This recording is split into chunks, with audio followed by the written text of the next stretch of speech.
Paramashivoham. Om Nithyananda Paramashivoham. Om Nithyananda Paramashivoham. Om Nithyananda Paramashivoham. Om Nithyananda Paramashivoham. Om Nithyananda Paramashivoham. Om Nithyananda Paramashivoham. Om Nithyananda Paramashivoham. Om Nithyananda Paramashivoham. Om Nithyananda Paramashivoham. Om Nithyananda Paramashivoham. Om Nithyananda Paramashivoham. Om Nithyananda Paramashivoham. Om Nithyananda Paramashivoham. Om Nithyananda Paramashivoham. Om Nithyananda Paramashivoham. Jnanamurtim Dvandvatitam Gagana Sadrisham Tattvamasyadilaksham Ekam Nityam Vimalamachalam Sarvati Sakshibhutam Bhavatitam Trigunarahitam Sadgurum Tam Namami.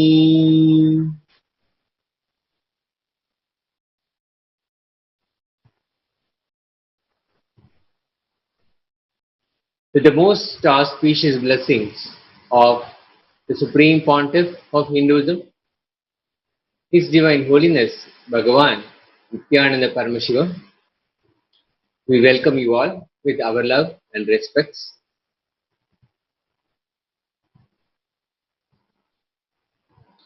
Today happens to be the most exciting day.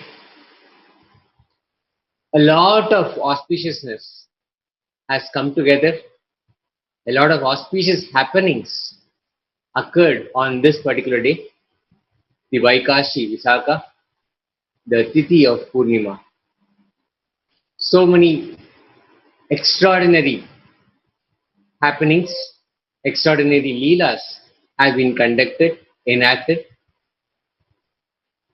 The incarnation has flowered on this particular day with his first enlightenment experience. On this same day, Lord Subramanya was given the Sarvajnanottara Agama by Paramashiva. On this same day, so many amazing things happened. If you have heard Swamiji describe his first experience, how he heard from Annamalai Swamigal. Annamalai Swamigal is a direct disciple of Bhagavan Ramana Maharishi. In the lineage of incarnations that have happened and the embodiment of Paramashiva as a living incarnation in Tiruvannamalai, Bhagavan Ramana Maharishi lived and radiated his presence Annamalai Swamigal is his disciple, and as Swamiji was growing up, he will go and listen to Annamalai Swamigal. He will imbibe, listen intently. Those days, he was Swamiji's hero. His superheroes were enlightened beings, the superheroes he wanted to emulate. There is a beautiful story that Swamiji narrates how when he was going around the Arunachala hill, when he was going around and he was faced with a pack of wolves, and the fear that happened in him, his guru, Mata Vipurnandapuri, she tells him a very profound understanding, a cognition on never to have basically the same fear. The logic that Swamiji came up with was, what if they come again? What if it happens again? And beautifully, Mata Vipurnandapuri, she says, is it going to be the same thing that will happen again and again? How the fear is based on the logic, the illogical assumptions that we make. That was clearly picked apart. In the same way, when he was traveling around the hill, Swamiji is encountered once with a dead body. And now we have to remember, this is long way back when there is not much of communication. We don't carry a cell phone along with us all the time. And Swamiji is by himself as a kid, as a child, about 10 years. And he is walking around the hill all by himself.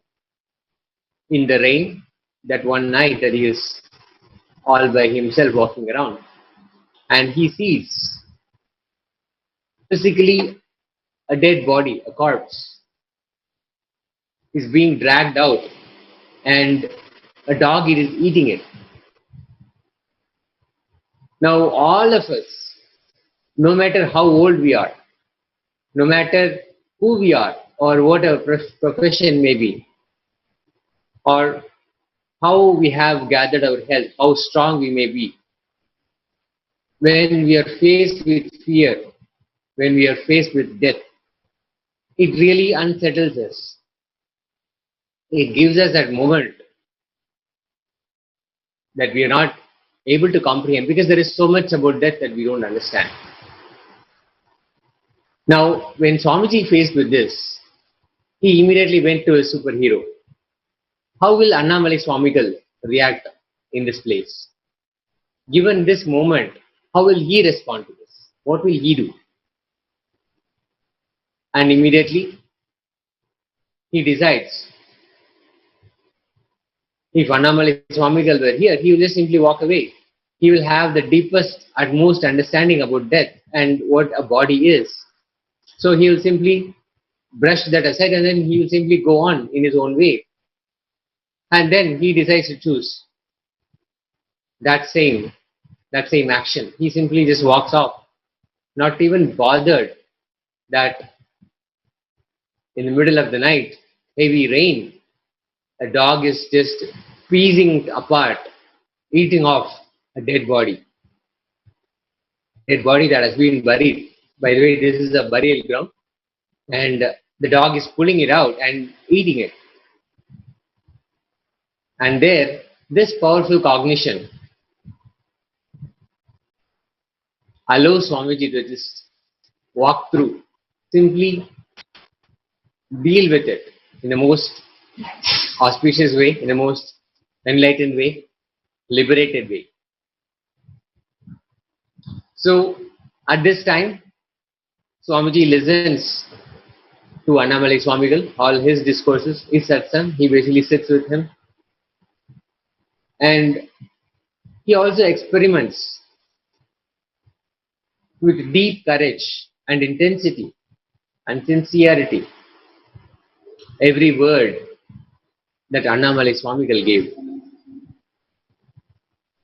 And this particular moment, Annamalai Swamigal is talking about how we are not the body. The ultimate experience that we are not the body. So anything that happens to the body, we will not feel it or it will not affect us. So immediately what he does, Swamiji, he goes back home, this child, and decides to experiment with it. And of course he picks a sharp object, a knife, and then cuts his own thigh to see if he feels the pain or not. If I am the body and if I'm not the body, if it is still just something that I'm carrying along, then I should not be affected. I should not feel the pain. The courage to explore into the truth. So he did that, and then what happens? Of course, he has to be taken to the hospital, attended to. The doctor has to put so many stitches to piece it all together. And then this inquiry within of who am I? What is this uncontented part inside me? What is this part that is seeking again and again? What is it looking for? Who is looking for it? So all of these questions, the Atma Vichara, the questioning of yourself, Swamiji will engage in it. And just this one moment on Vaikashi Vishaka, Nithyananda Purnima, the full moon Tithi, the experience simply lands on him. Now, we have heard in probably many different ways, and Swamiji has of course spoken about this. We have heard the first part of it, and then we have heard the part of it where the experience flowered, the experience simply happened. There is a glue that connects these two. There is an underlying platform, the canvas on which both are connected. From the initiation into Atma Vichara, inquiry into the self, and the experience that flowers, there is a link, a glue that connects these two. And Swamiji so beautifully explained this yesterday on the occasion of Nithyananda Purnima. In the message to all of us, he beautifully narrated how these two are pieced together, how they coexist because of something else, a catalyst.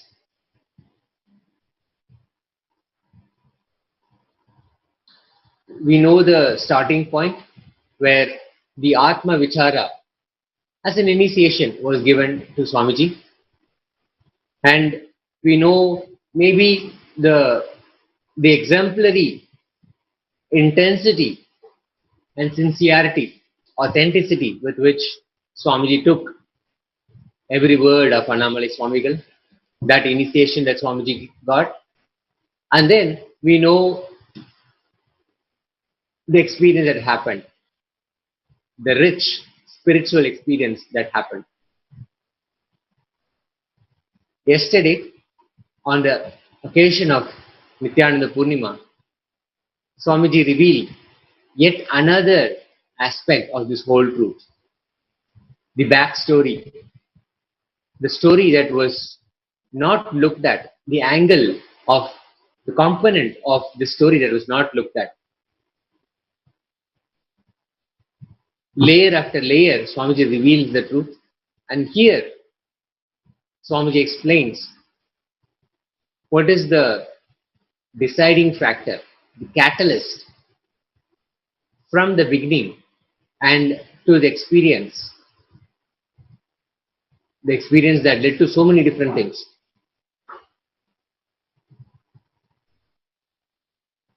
The first discourse, the first energy darshan, he simply shared it with his friend, again another child.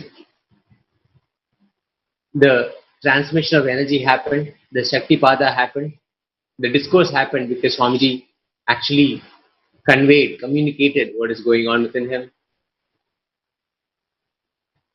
All of this happening, that and the root of it, the initiation, how all of this is coming together, and the catalyst which made it happen.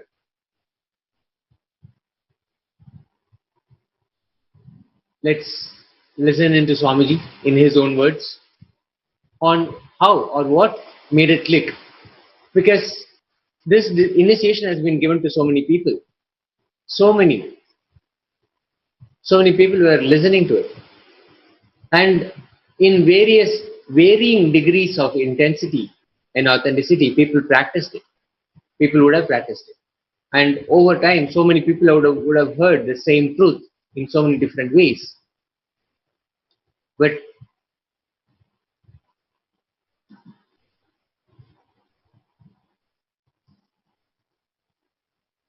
what makes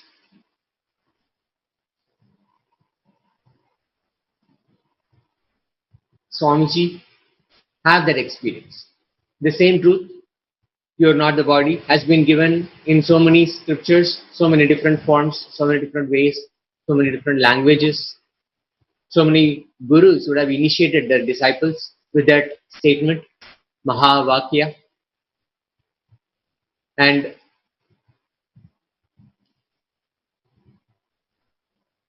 so many places, the same experience could have happened. The possibility was there.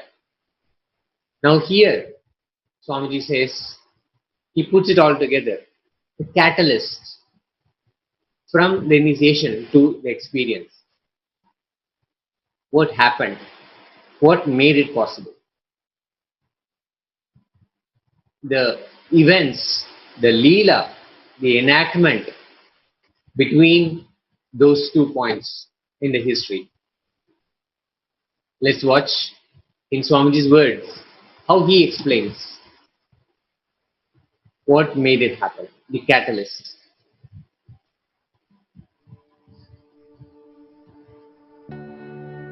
On the Vaikasi Visagam, Vaikasi month, Purnima Tithi, Visaga Nakshatram, one fine evening of a full moon day, Vaikasi month, Visaga Nakshatra, Paurnami Tithi, Subramania's enlightenment day. As per the tradition, he appeared from the third eye of Mahadeva. When I completed 11 and aging into 12, no school at that time usually, this May, June, no school. So usually this summer time I will go and sit in the temple or the hill. Around 4:30 to 6:30, maybe you can say this is the Sandhya time. Around the time of sunset and moonrise, I went to the hill, Arunachala hill. I was sitting at the foothills of Arunachala, where I was born and brought up. Whenever I find time, I'll go and spend time in that space, in that area, because Devi became enlightened there. That place is called Coral Hill. I can say in a way the whole ambience was so calm, so beautiful. I decided to close my eyes. I was not even meditating. I was just sitting in a very relaxed way. those days I started practicing the self-enquiry. Who am I? Sometime I may feel from where the thoughts are raising. That is thought as taught by Annamalai Swamigal. An enlightened being, enlightened master, who is a disciple of great incarnation, Ramana Maharshi. Once I closed the eyes, the intensity of my yearning started taking over me. I just felt, what is it I am seeking? Who is that me who is seeking? Who is that me that is deeply discontented about anything I see, hear?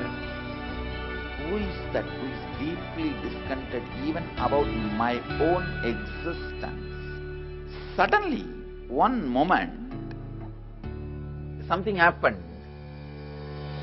Like I'm being sucked inside, pulled inside. Suddenly something opened in me. Something broke inside this Anandaganda area. Literally opened. The first thing happened is that idea inside and outside broke. Means now I know who is the experiencer. Life, alive, being present in everything, experiencing. Divyam dadami te chakshuhu pashya me yogamaishwaram. The first experience is that I was able to see everything around me, above me. I started seeing the whole 360 degree. I could see literally all the sides. 360 degree this side and 360 degree this side. 10 directions. Above and below, side, everything I could see without turning my head, without opening my eyes. My eyes was closed. I realized not only I was able to see, I was able to feel, experience how much I am alive inside my skin. The same frequency, the same depth. I was feeling I am alive outside my skin, everything, in everything. That whole 360 degree is me. The skin of the stone on rock on which I was sitting and the skin of this body both carry me equally. In both I exist equally. The frequency of the existence was same as it felt inside the skin and outside the skin. The trees next to me, the temple near me, the hillock around me, the sky above me, and the moon, sun which was setting, moon which was rising. I felt I am alive in everything around me. The whole Arunachala hill, all the plants, bush, shrubs, the idea, something is inside and something is outside, is completely lost. I just know I am that oneness, is the existence. There is no inner, there is no outer, there is no moving, there is no unmoving. The smallest movements of these plants is my movement, and the highest stillness of the center of the cosmos is my stillness. It will feel like as if the whole sky is centered on my Anandagandha. It looked like a huge balloon which is tied to my Ananda Gandha, and that balloon is the whole cosmos. Pure, solid gold flowing through my spine, which was cool. Full 2.5 days I was able to see all 360 degrees continuously. Whether I went to the home or anywhere I was walking around, I was able to see the whole thing. I went and told my godmother, Vibhudananda Puri. I asked her whether I just felt, what is it I am seeking? Who is that me who is seeking? Who is that me that is deeply discontented about anything I see, hear? I just know I am that oneness is the existence. There is no inner, there is no outer, there is no moving, there is no unmoving. The smallest movements of these plants is my movement, and the highest stillness of the center of the cosmos is my stillness. It will feel like as if the whole sky is centered on my Ananda Gandha. It looked like a huge balloon which is tied to my Ananda Gandha, and that balloon is the whole cosmos. Pure, solid gold flowing through my spine, which was cool. Full 2.5 days I was able to see all 360 degrees continuously. Whether I went to the home or anywhere I was walking around, I was able to see the whole thing. I went and told my godmother, Vibhudananda Puri. I asked her whether am I possessed by ghosts. She checked my energy and said, no, you are possessed by God. The vision of seeing 360 degrees has settled, but that experience of I am one has never left. Now, that very experience getting reproduced in so many Gurukul kids, even adults. Love. Wow.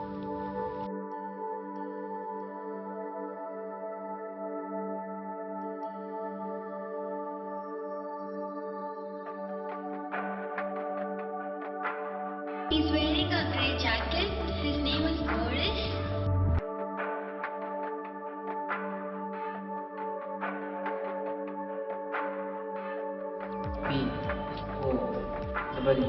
P-O-E-E-K. It's only with the lamps lit, the power of the original lamp is established. I can say so many kids having their third eye awakened, even the adults having their third eye awakened,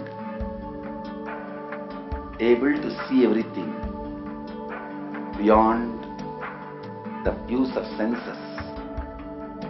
3 decades over, I can see how that experiences manifested and multiplied into so many beings in these 30 years. How Paramashivatva is manifested through this body and reached out to millions of people, inspiring and manifesting what has happened 30 years before on this very day, how it has opened up and reached out to human beings, and how it is expanding. My message on this Nithyananda Purnima: work on your third eye, have initiation, see to it your third eye is awakened. I am available continuously beyond any barriers of time, space, place, I am available to all of you just through this Mahavagya. Om Nithyananda Paramashivoham is literally the physical form of Paramashiva. Chant this Mahavagya, use this password, repeat in your inner space. I'll be there physically, intensely available to do whatever you want. Om Nithyananda Paramashivoham. Chant, I'm available. My blessings to all of you. Let every one of you experience the highest enlightenment.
Of what made it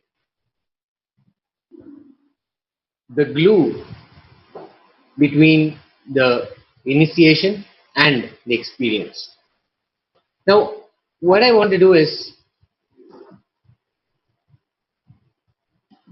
take us through the words of Swamiji when he actually shared this profound truth.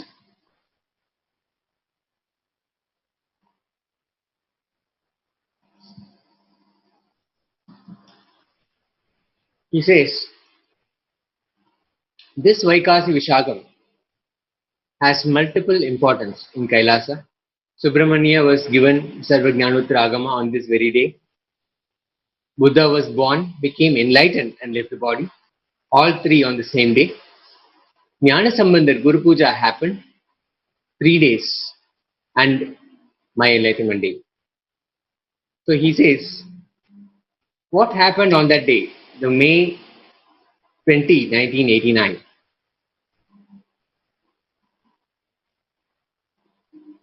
Paramashiva started manifesting as Parameshwara on this very day through this being and through the body.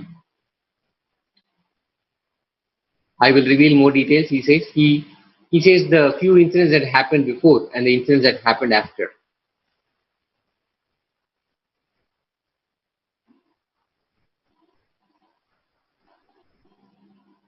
What has happened is Paramashiva manifesting as Parameshwara.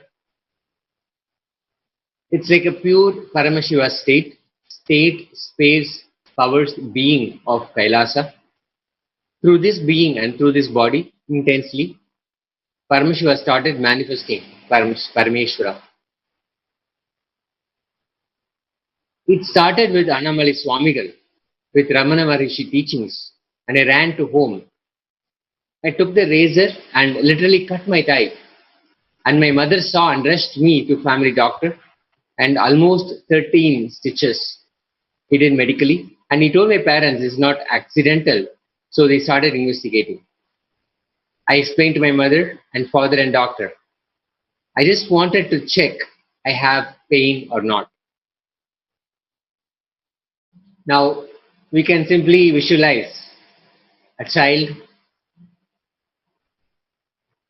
causing such a big injury to himself, and the cause was not accidental.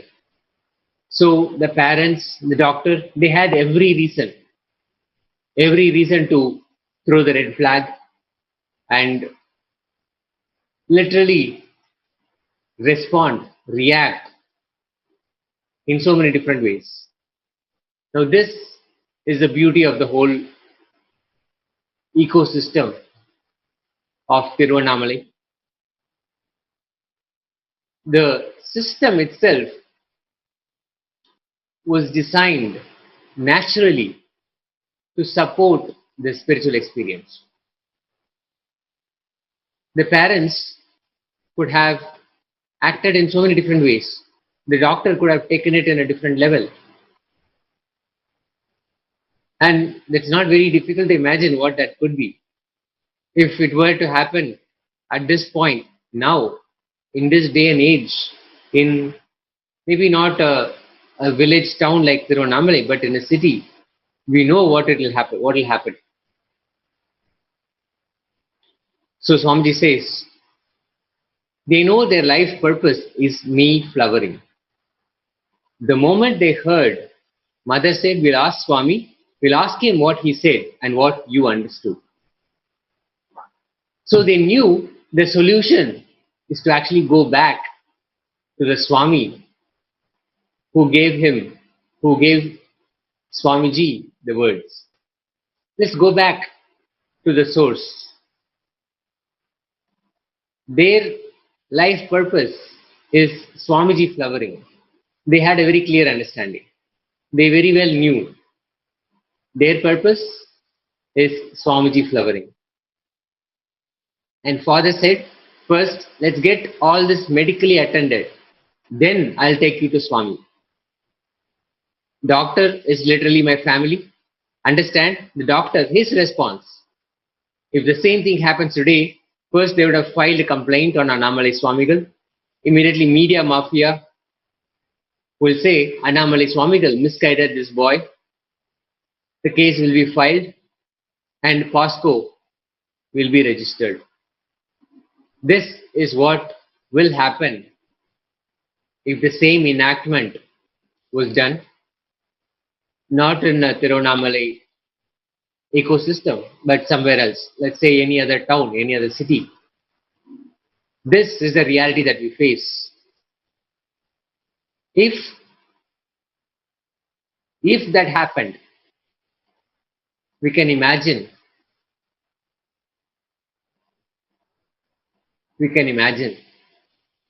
whether there will be another experience to talk about.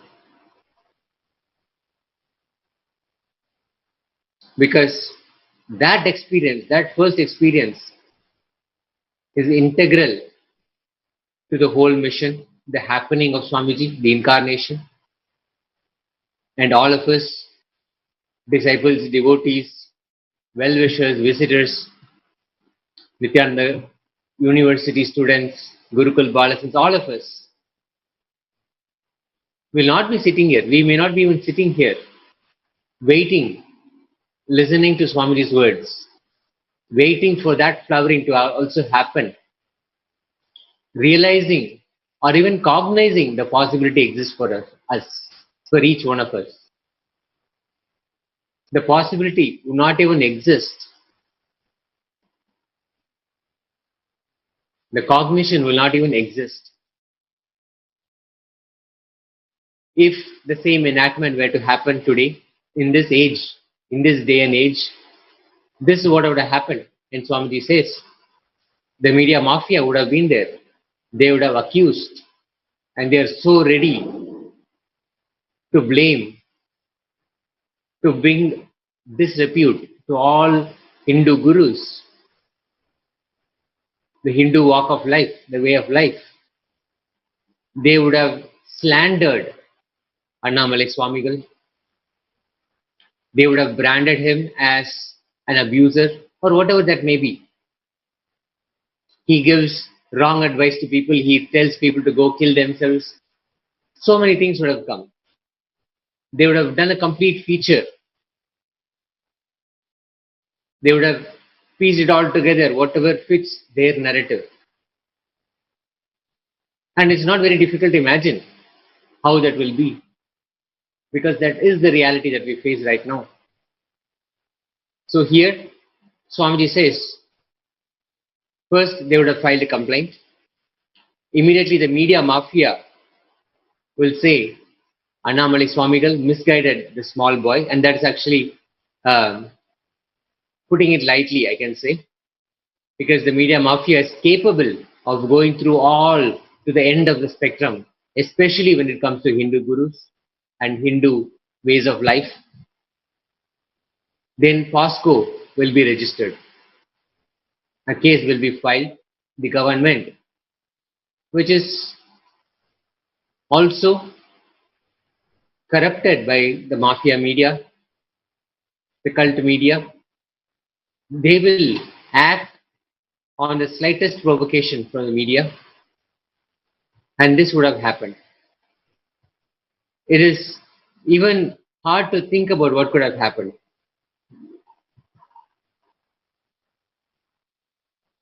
Swamiji says, understand the great ecosystem Arunachala gave me. I will never question Pasu or Pasha. Of course, Pasu, Pasha and Pati, the three components. Pasu as in the individual or who we feel, realize, experience as the individual. Pasha is the bondage and Pati is Paramashiva. And Lord Subramania, through this Sarvagnyunatara Agama, he is very beautifully showing us that there is simply no need to question the Pati of all, Parameshwara, Paramashiva. Only the Pasu and the Pasha, they need to be questioned. Even my mother and father, Swamiji says, my mother not even indirectly saying, don't go there. Not even indirectly saying, don't go there again. Because this is injurious. You have caused great injury for yourself by going there. My father is telling, I'll take you to Swamiji and ask Swamiji more details. And mother is consoling me. And Swamiji very beautifully says, I can roll on the ground and touch the feet of everyone in Tiruvannamalai. The ecosystem is worthy of worship. Neither my father, nor my mother, nor the doctor put any ill feelings about Guru into me or keep me away from the Guru. They made no attempt. They are all very clear. I will question the Pasu, I will question the Pasha, but I will never question the Pati. Guru, of course, is the Pati, embodiment of Paramashiva himself. I will never question the Pati. The doctor is saying, I've not seen Swamiji for many days, let us go and get his darshan. The doctor actually finds this, of course, after attending to what he has to attend to, found another opportunity so he can actually meet and get blessings from Annamalai Swamigal. So such is a clear understanding that everybody carried in that ecosystem. They had their priorities very clear. They knew exactly what is needed. They knew their purpose. Their purpose is Swamiji getting his experience, getting his flowering. Every person in Tiruvannamalai, Swamiji says, is equal to Paramashiva. They all ganged up and they had such amazing ecosystems. That whole street with my family, mother, 5 siblings, all of them, they all knew that Annamalai Swamigal gave the spiritual instruction. Nobody had any ill feeling. Not even one person trying to have against Annamalai Swamigal. Nothing about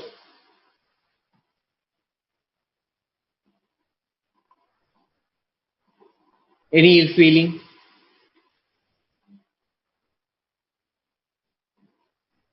I was literally how Balakrishna was treated by Vrindavan. Swamiji says that whole beautiful ambience, how he was the favorite on the street. I mean, it's a street full of same family. All of them were family for Swamiji. And they treated him as their favorite. So, even so, none of them had any ill feeling that towards Annamalai Swamigal or towards the whole practice, instruction.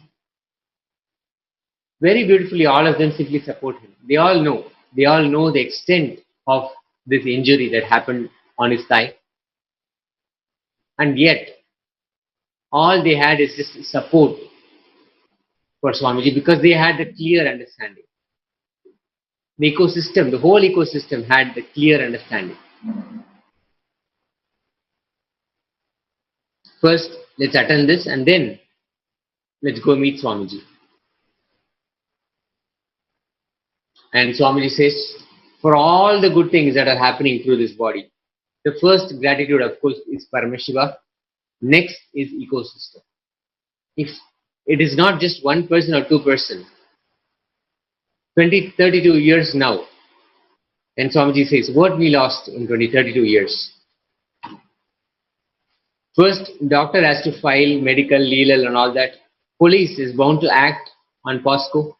Annamalai Swamigal would have been jailed, being a Hindu sannyasi, Hindu sadhu. Without even a bail, without even a victim, he could be jailed because that has happened. It has happened without even the name of the victim. Swamiji was jailed. He was put illegally in prison. I would have never been allowed to see him again. Understand, Swamiji says, I am the last lamb. Let us revive KAILASA where beings can flower. Fortunately, there was no POSCO at the time.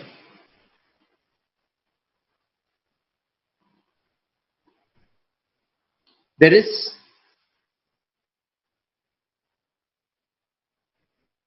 simply that ecosystem with the right understanding of the purpose of life, the right understanding that Pati will never be questioned.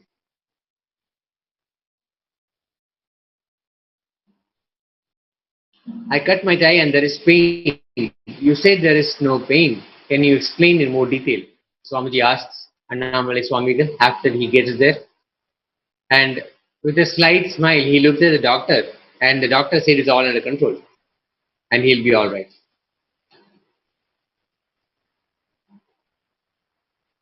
Swamiji says, ecosystem, not only did they have ill feeling, they never stopped me. They never stopped me from pursuing what I was pursuing. They never told me to stop where I am. They never told me this is a dangerous path. This is not to be taken forward. So beautifully Swamiji says, she will, about his Guru Mata, Pupamal, how the next part of that ecosystem, how every step of the way she nurtured, she cared for him and ensured when the first experience happened, after the experience, literally she took care of him every moment with the right kind of, even the herbs that he has to have, the food that he has to have, because she knew how to sustain, how to ensure that the experience stays with Swamiji. So she took care. She took care every little aspect. She made the food for him. She brings all the necessary herbs that Swamiji has to take. All of that. This is the ecosystem. This is the ecosystem that sustains an incarnation. This is an ecosystem that breeds as an incubator incarnations. If anybody has the question, how come it's Bharat Varsha, the land that we call India now? How come only here all these incarnations happen? How come incarnations don't happen in any other part of the world? India is only a simple, small part of the world. How come the incarnations do not happen in any other place? This is the reason. This is the difference. This makes all the difference. The ecosystem that can nurture, the ecosystem that can be an incubator for an incarnation. The whole Bharatvarsha, the whole land of Bharat, where we have these ecosystems. We should say where we used to have these ecosystems. And now, Swamiji is the last lamb. Swamiji clearly says, I am the last lamb.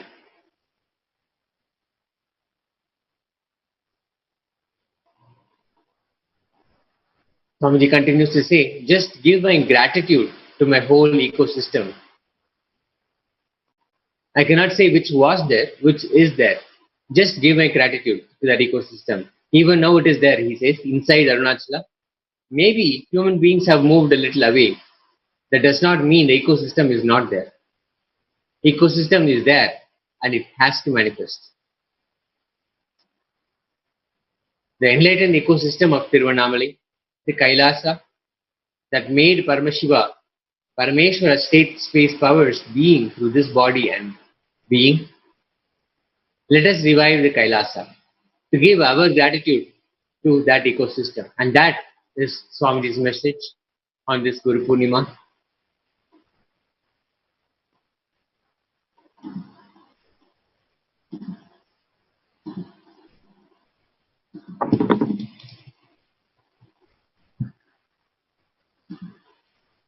The ecosystem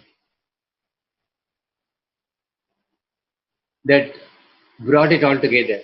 That was the glue, the catalyst which took from experience, rather from initiation to experience. Between the initiation and experience, the catalyst had to support and make it happen. That ecosystem, Kailasa ecosystem, is the only thing Swamiji is now trying to revive, is going to revive and manifest in so many places all over the world.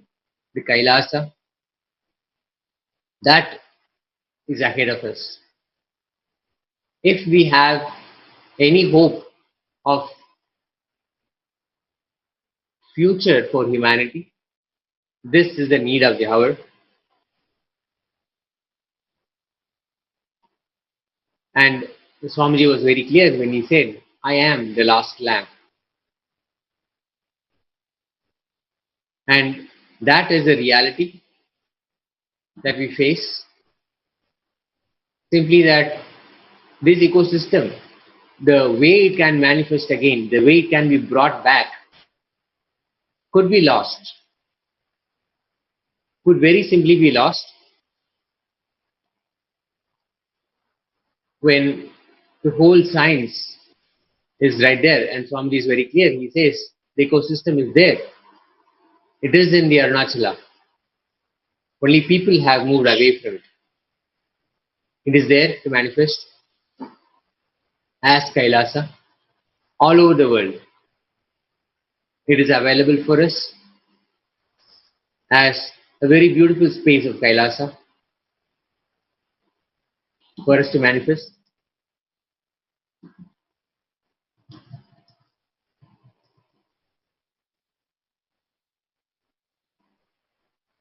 The experience, the flowering, the Purnima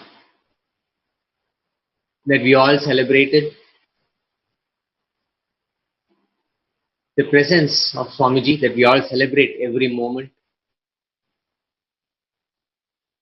where we all come together for the Satsang, for Upanishad with Swamiji, where we listen, we imbibe and soak in the words, the cognitions, the Shakti, and the silence, all of that. When we come back, we'll also look at the pictures of celebrations all over the world of Guru Purnima, rather Nithyananda Purnima, and we'll also be looking at the Vakyartha Sadas that Swamiji has initiated, the Akhanda Vakyartha Sadas, and we look at how that has been progressing, and we'll also look at some of the discussions that have been happening after this. Whatever you think as your strength, like how much cash you have, how much gold you have, how much money you have in the bank, what all properties you have, your secret passwords, passcodes, your strength secrets, you will tell only to your son or your daughter to whom you are going to give your inheritance. Same way, most important powerful secrets Paramashiva has given to his son Muruga, Subramanya, in Agama called Sarvanyanottara. All the powerful secrets the father will tell only to his son. It is too secret. I am going to open that Agama and give all the essence of all those secrets. Secrets of Charyapada lifestyle, secrets of Kriyapada, secrets of Yogapada, and secrets of Jnanapada. I will make you all feel you are in 16, not just physically, even mentally. You will all be romancing with the whole universe. No frustration, nothing, no corona, no depression, no bothering about economy, no sudu, no soranai, nothing. Next 16 days, no fantasy, only visualization, no delusion, only consciousness.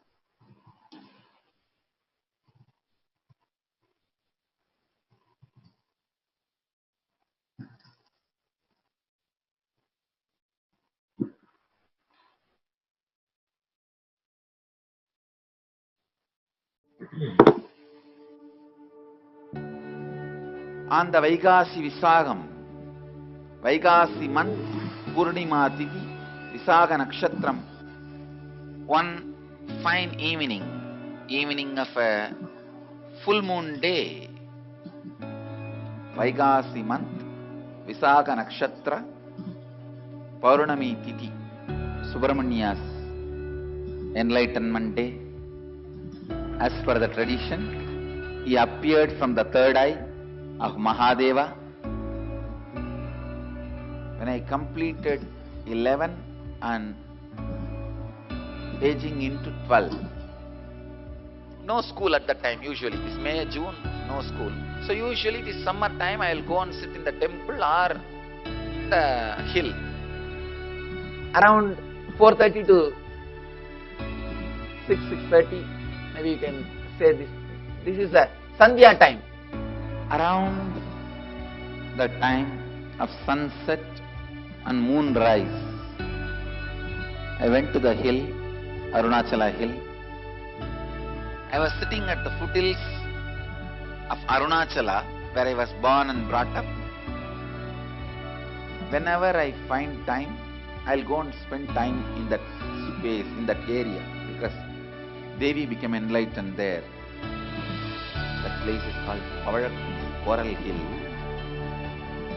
I can say in a way the whole ambience was so calm, so beautiful. I decided to close my eyes. I was not even meditating. I was just sitting in a very relaxed way. Those days, I started practicing the self-enquiry. Who am I? Sometime I may feel from where the thoughts are raising. That is thought as taught by Annamalai Swamigal. An enlightened being, enlightened master, who is a disciple of great incarnation, Ramana Maharishi, Once I closed the eyes, the intensity of my yearning started taking over me. I just felt, what is it I am seeking? Who is that me who is seeking? Who is that me that is deeply discontented about anything I see, hear? Who is that who is deeply discontented even about my own existence? Suddenly, one moment, something happened. Like I'm being sucked inside, pulled inside. Suddenly something opened in me.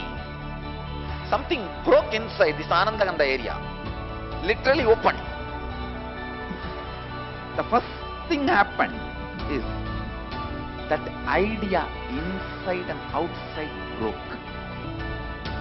Means now I know who is the experiencer.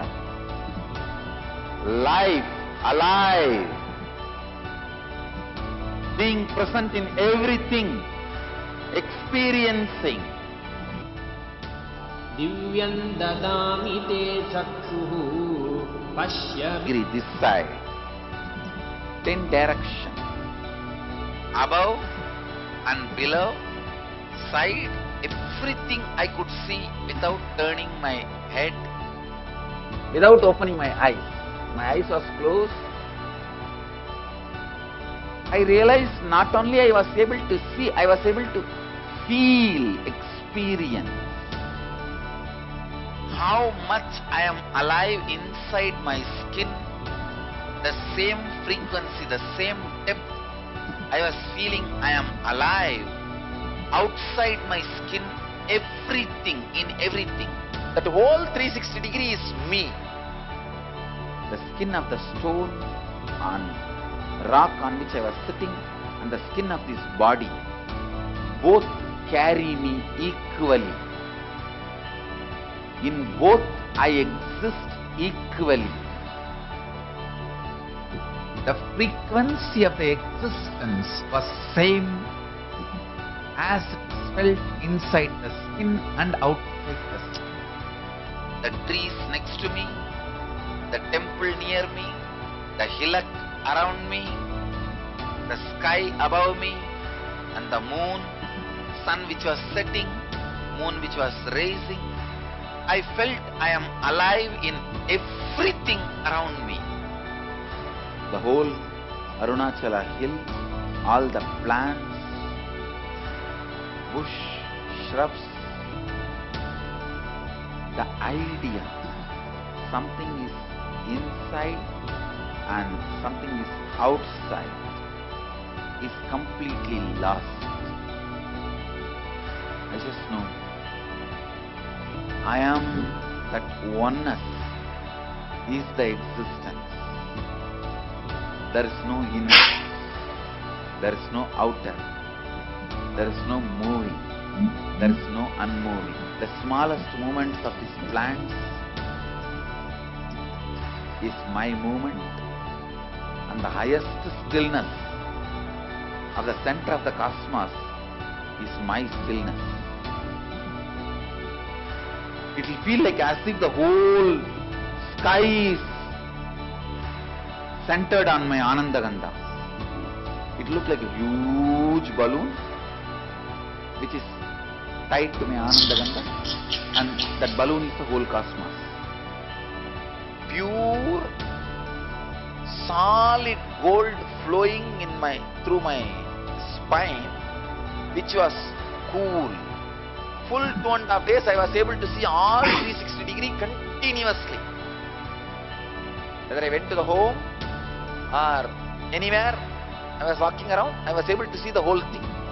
I went and told my godmother, Vibhudanandapuri. I asked her whether am I possessed by ghosts. She checked my energy and said, no, you are possessed by God. The vision of seeing 360 degree is settled, but that experience of I am one has never left. Now, that very experience getting reproduced in so many Gurukul kids, even adults. Love. Wow.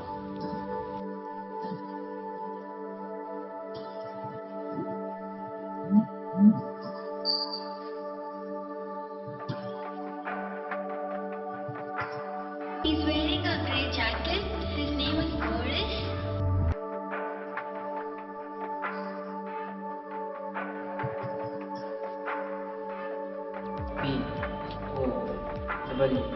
P-O-E-E-K. It's only with the lamps lit, the power of the original lamp is established. I can say so many kids having their third eye awakened, even the adults having their third eye awakened, able to see everything beyond the use of senses. 3 decades over, I can see how that experiences manifested and multiplied into so many beings in these 30 years. How Paramashivatva is manifested through this body and reached out to millions of people, inspiring and manifesting what has happened 30 years before on this very day, how it has opened up and reached out to human beings, and how it is expanding. My message on this Nithyananda Purnima: work on your third eye,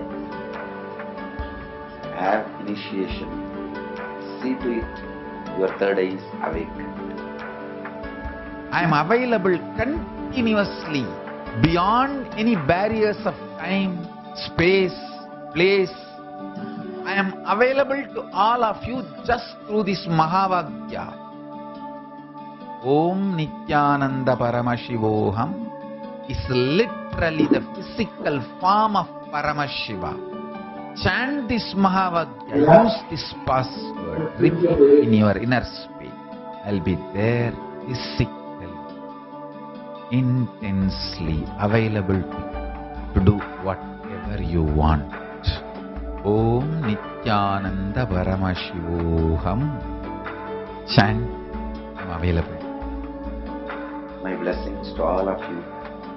Let every one of you experience the highest enlightenment.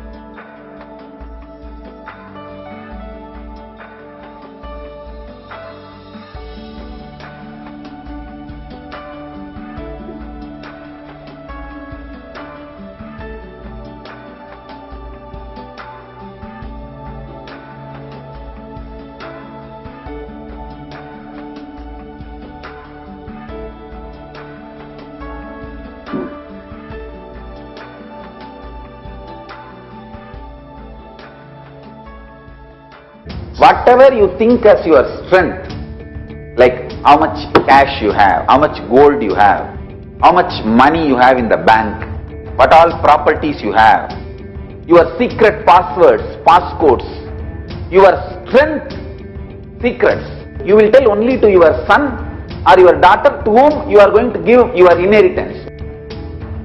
Same way, most important powerful secrets Paramashiva has given to his son Muruga, Subramanya, in Agama called Sarvanyanottara.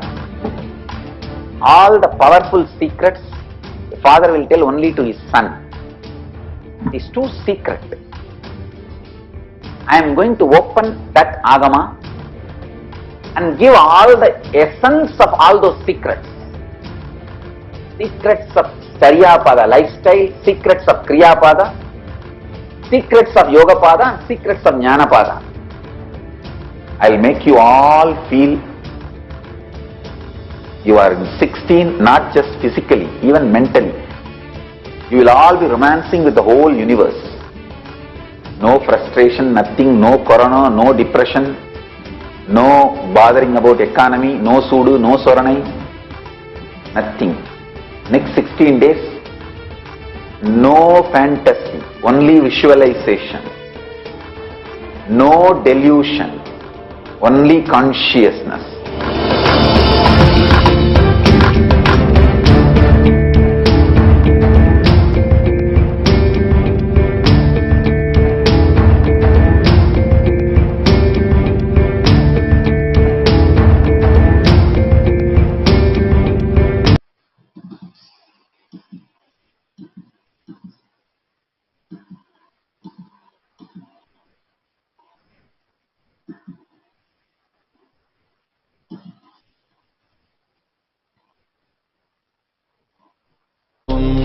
Nithyananda Paramashivoham. Om Nithyananda Paramashivoham. Om Nithyananda Paramashivoham. Om Nithyananda Paramashivoham. Om Nithyananda Paramashivoham. Om Nithyananda Paramashivoham. Om Nithyananda Paramashivoham. Oigan. Om Nithyananda Paramashivoham. Om Nithyananda Paramashivoham. Om Nithyananda Paramashivoham. Om Nithyananda Paramashivoham.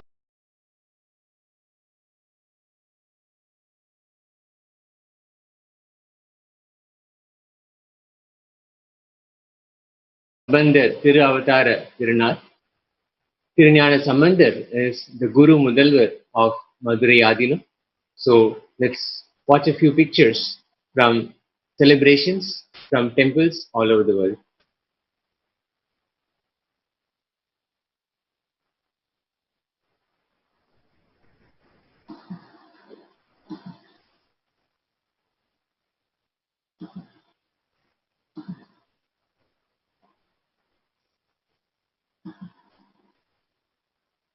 These are pictures from our temples, Ohio and Seattle,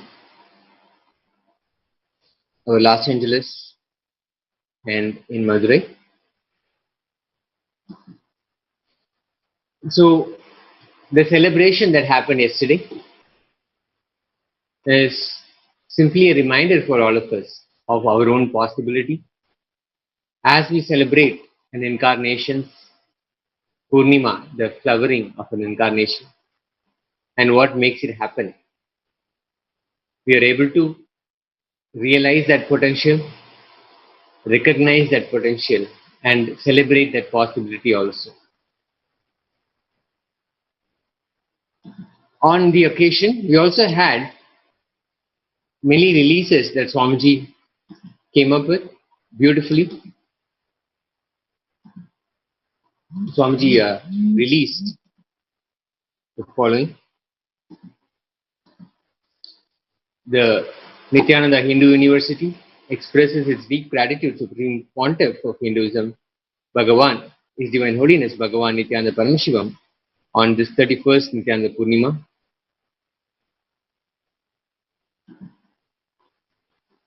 The documentary was released yesterday by Swamiji. He was presenting it to all of humanity. Nithyananda Purnima is the day Supreme Pontiff of Hinduism, His Divine Holiness Bhagavan Nithyananda Paramashivam, had his profound 360-degree experience in Tiruvannamalai, in the lap of Arunachala Hill. This is considered his first enlightenment experience, where he became established in the oneness experience that he initiates disciples into today. There is a documentary that was released about the profound 360-degree experience. And 11 courses were released by Nithyananda Hindu University. Courses can be taken by anybody online. The courses were on Vratam, fasting, Ahimsa, Tyaga as strategy, Liberate from Pasha or Maya, the KAILASA ecosystem. Atma Tattva is the core principle, core truth, core reality of any living being. Avatar Leela. Tyaga infuses Paramashiva in every intention, action, experience, expression and reality.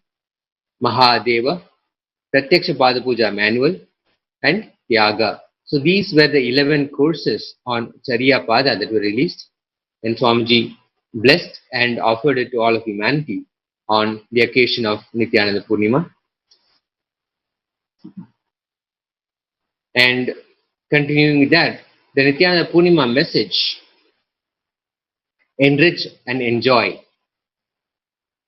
was live available on Swamiji's Facebook page, www.facebook.com/Paramahamsa Nithyananda.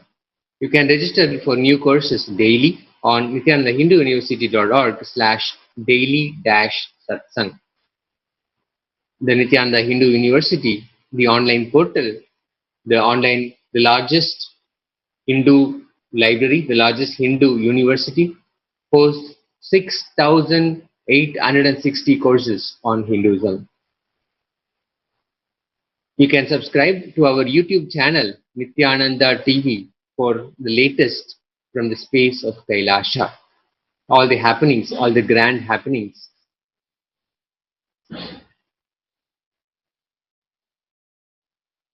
We can have the latest from subscribing to the YouTube channel, Nithyananda TV.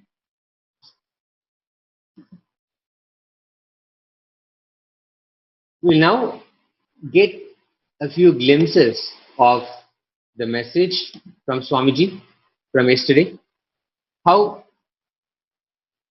the experience happened. We saw the experience, we saw the video where he describes the experience. Now, let's catch a glimpse of how Swamiji explains it in his own words, in the autobiography, how Swamiji himself has detailed this experience.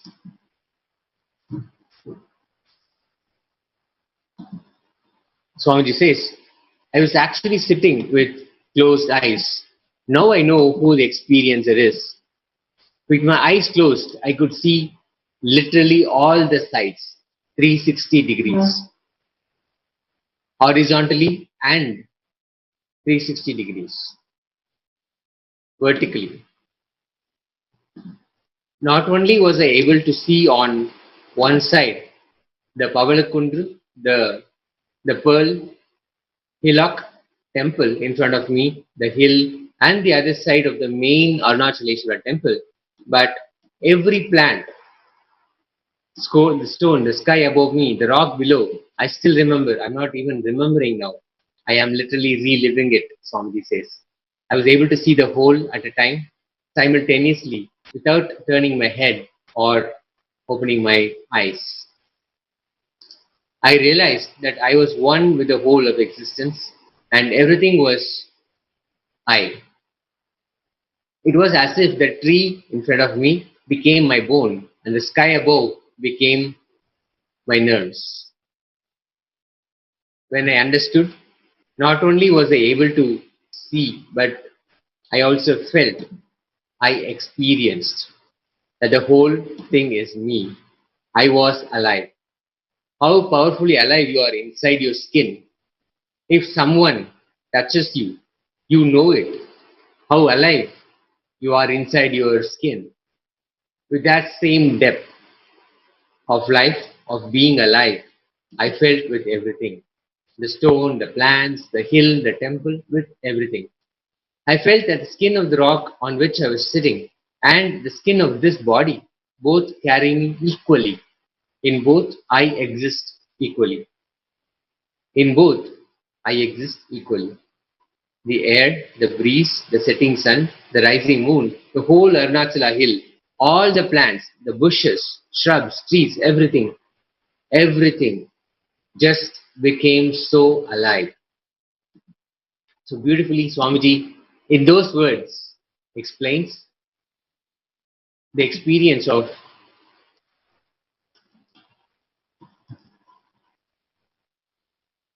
enlightenment, conscious happening within him. The boundary was no longer there. The demarcation between what is inside and what is outside was not there. He was able to feel alive within the skin that he is in, and in the same way how he feels that in all the things that were around him, the leaves, the plants, the rocks, the Arunachala hill, the temple, everywhere. He felt he was living through all of that. It takes an incarnation and the right ecosystem for the incarnation to happen, to come and experience, enact this experience so that we can understand, we can catch a glimpse of the possibility, and we can very simply, just by listening, just by celebrating, just by reminiscing on his experience, we connect with his experience, and the moment that experience happens to us, Swamiji is preparing us for that. He is giving us the right understanding, removing any stigma, any fear that we may have of the experience, and ensuring that we have the right cognition. The right cognition matters. If not for the right cognition, we ourselves will not welcome the experience. As you remember, the whole ecosystem supported in so many different ways his parents, the society in the form of the doctor, the community, the whole town, his family, his closest family. Everybody simply supported. They did not even once try to stop it from happening. They did not make any attempt to dissuade Swamiji from continuing, from pursuing the experience. In fact, they were all very clear. This is their purpose. All of their purpose is so Swamiji can realize the ultimate. He can have that experience. Very clearly, the ecosystem beautifully supported it, and Swamiji was offering his gratitude to that ecosystem and also gave his commitment that he will revive and ensure this ecosystem is not lost and this space of Kailasa is available all over the world. This is the need of the hour, and as Swamiji said, he is the last lamb. He is the last lamb who can reproduce, bring it back to life, the whole ecosystem. The ecosystem is not completely lost, it is still there. Swamiji says in the Arunachala, people may have distanced themselves from it, but it is there. It just needs to be revived, manifested as Kailasa all over the world. And that is exactly Swamiji's mission, to recreate the same ecosystem that was available in Tiruvannamalai, so that again and again the space for incarnations can be made and the possibility is never lost. This is the reason that the incarnations have again and again happened in Bharatvarsha, in the land of Bharat. All over the world, there are so many places, so many people who seek, so many people who even have profound experiences, who may have had this kind of experience also. The first experience they may have had, but in the absence of the ecosystem, we know what would have happened next. In the absence of the right understanding,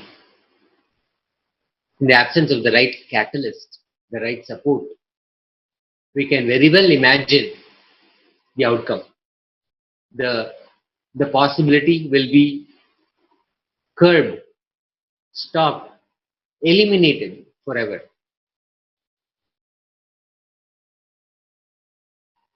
We are so fortunate that we are here where we are,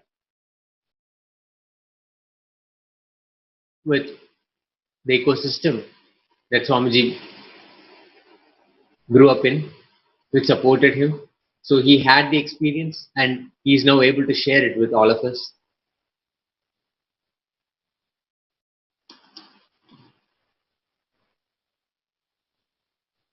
And Swamiji has given this commitment. He is the last lamb, the only person now who can recreate this experience, the only person who can completely restore, revive that ecosystem.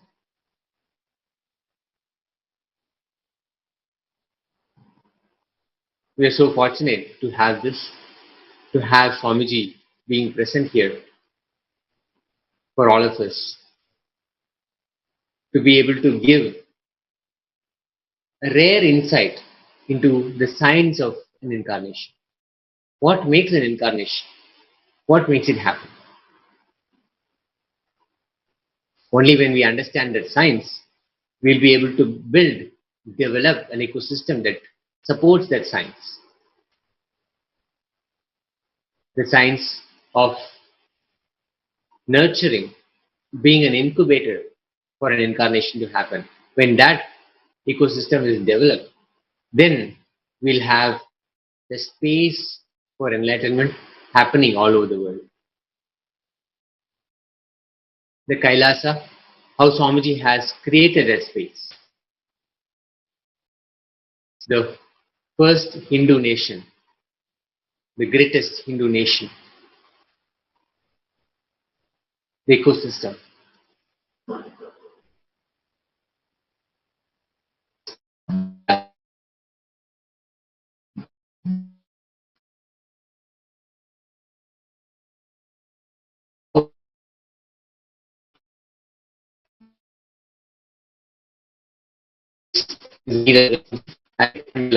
For him to come and recreate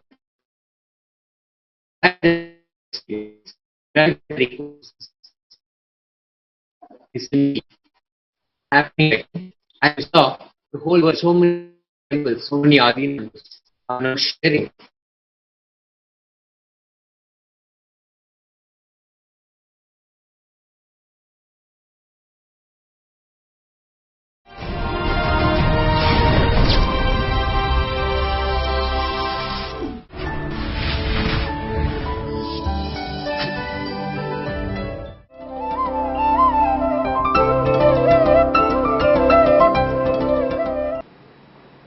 We'll start the satsang. Today I'll expand on my enlightenment experience in the light of the four tattvas: integrity, authenticity, responsibility, and enriching. Listen. Please come to the space of listening. All the viewers, devotees, disciples, through Sadhana TV, Lotus News Channel, I request all of you to come to the space of listening. Settle down and listen. I'll describe exactly what happened at the age of 12. When I say 12, it is based on the Indian standard. As per the American standard, it's 11. Because in West they only tell the number which is over. In India we tell the number which is running. Because in India aging is respected. In West youth are respected.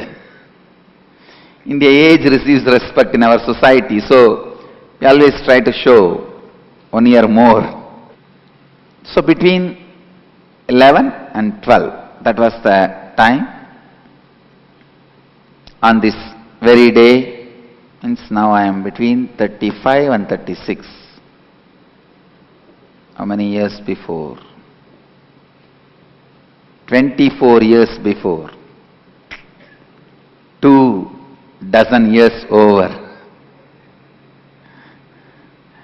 24 years before, on this same day, on the Paurnami day, today is also Vaigamant. It is his enlightenment day also. So today Mahadeva gave birth to Subramanya. On this very day, in the evening, I went to the hill, Arunachala hill. At the feet of the Arunachala hill, and the foothills, there is a place called Pavayakundru, Coral Hillock, on a rock. You can see exactly this is the same rock on which I was sitting. It's a very beautiful place,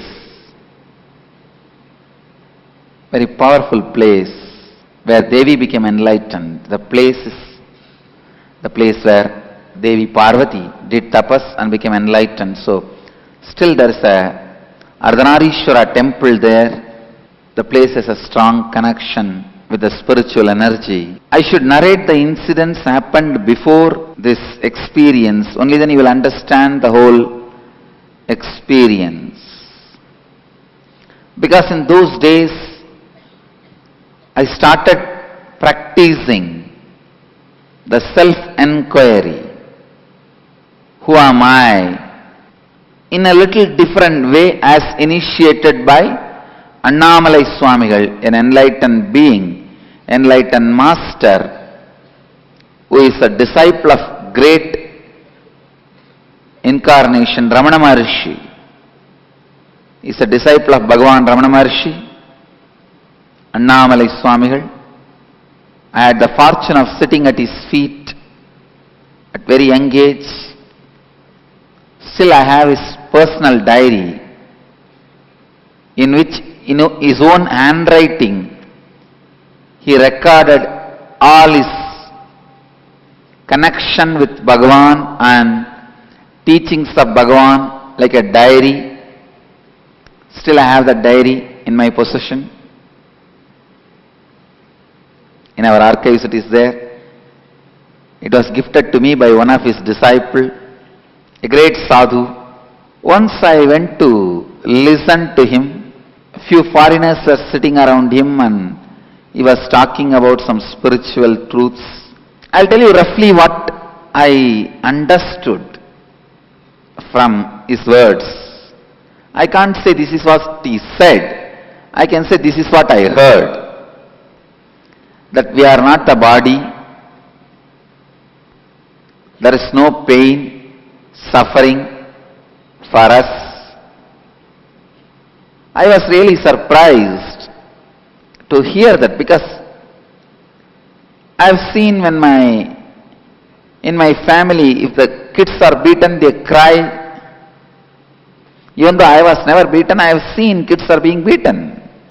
They cry, and so it was really beginning of search for me.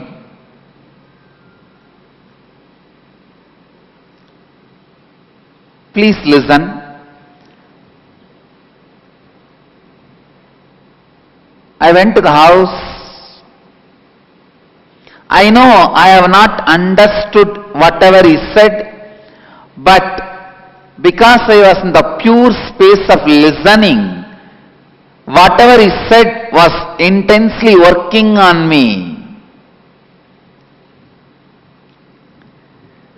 It is like Ramakrishna tells a beautiful story.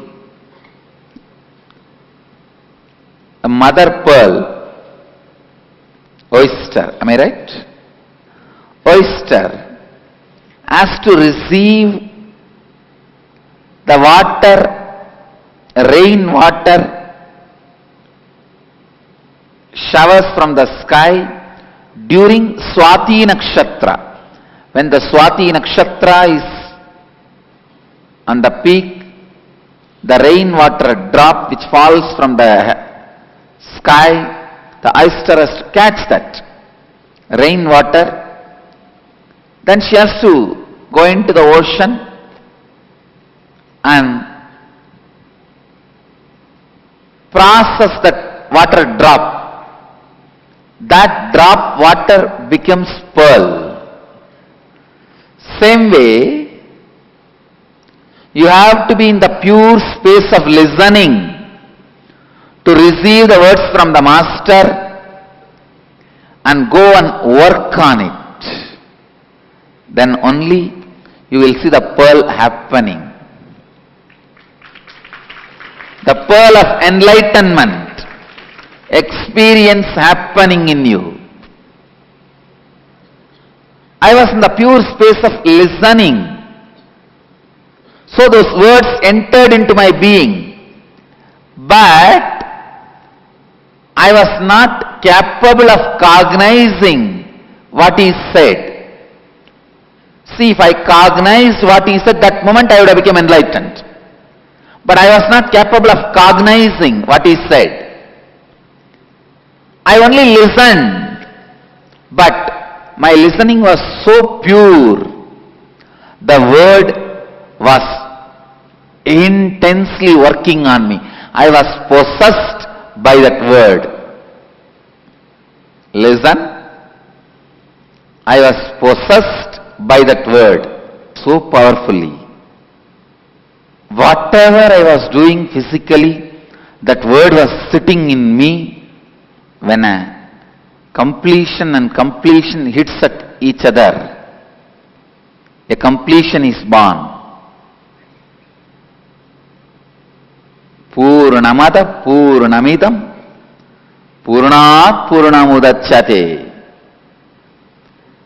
My inner space completion and the completion of Annamalai Swamigal, both were going through a process through the word he uttered, through the initiation he gave. It was like I was filled with that word. How can this be?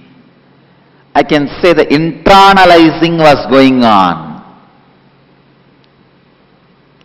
When you are in completion, even if you don't cognize Master's words, those words will not leave you. They will take cognizance of you. Master's words will take cognizance of you. Listen. When I utter a word, it spreads all over the hall, but only the space of completions, it even recognizes as human beings and enters into them. Others, it just goes above the head.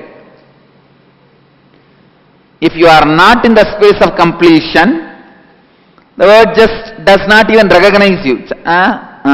When you are in the space of completion, it recognizes your presence, your existence. So the word was working on me so powerfully. The word took cognizance of me. It was so strong on me. I started contemplating. One day it became too much. I wanted to find out the truth. So I wanted to experiment on myself, whether I have pain or not. I ran, picked up a shaving razor. Those days it will be like a long blade on which you will insert a blade and shave. I took my father's that razor and cut my thigh very deeply and long enough so. Later on they have to make a 13 stitches. That time I did not have any technique or methodology or idea to go beyond pain, or I have not experienced enlightenment. So naturally when I cut my thigh, the blood started oozing out, gushing out, and I can say I was shaken. Still I am not able to exactly describe whether there was pain or not, but I was shaken. I can say it was more psychological. More than that, my mother crying and running around, my grandmother who always suspected I am mad, got confirmed. She said that Paityaswami has done something. And the ruckus they created, I can say that I felt I am supposed to be in pain and distress. I was taken to the hospital. Hospital is just opposite house.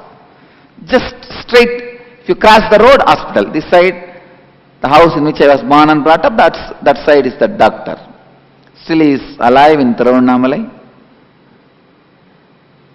So I was taken to the doctor.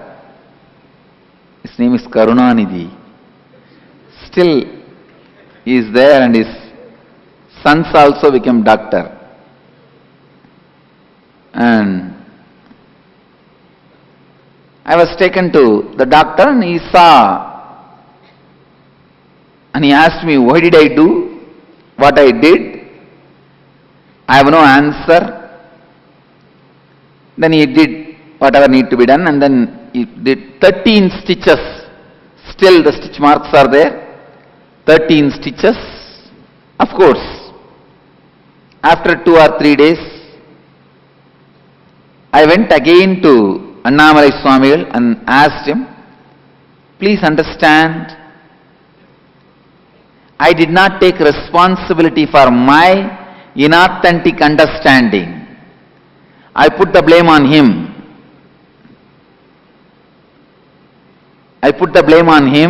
I ran to him and said, see what you taught me. You said we don't have pain or suffering.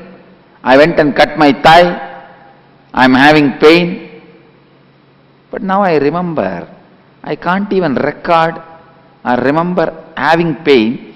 The ruckus they created around me was suffocating. And I am forced to believe I am supposed to be having pain and pain. So I went and told him, see what you taught, and in a mood of blaming him, he laughed and said, don't worry my son, you did not understand what I said, but even without understanding, your attitude of experimenting is a great quality. Hold on to it, you will achieve the ultimate.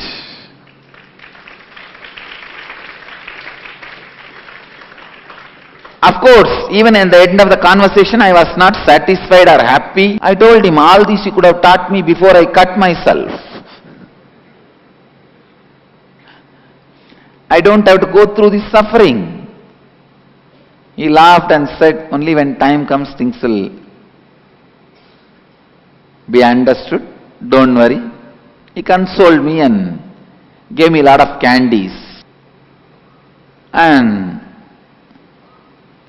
I learnt this habit of giving candies to kids from him only. It's Annamalai Swamigal who contributed that habit to me. Because I'll always go to him just because of candy. I still remember I started going to him because of the candy he gives.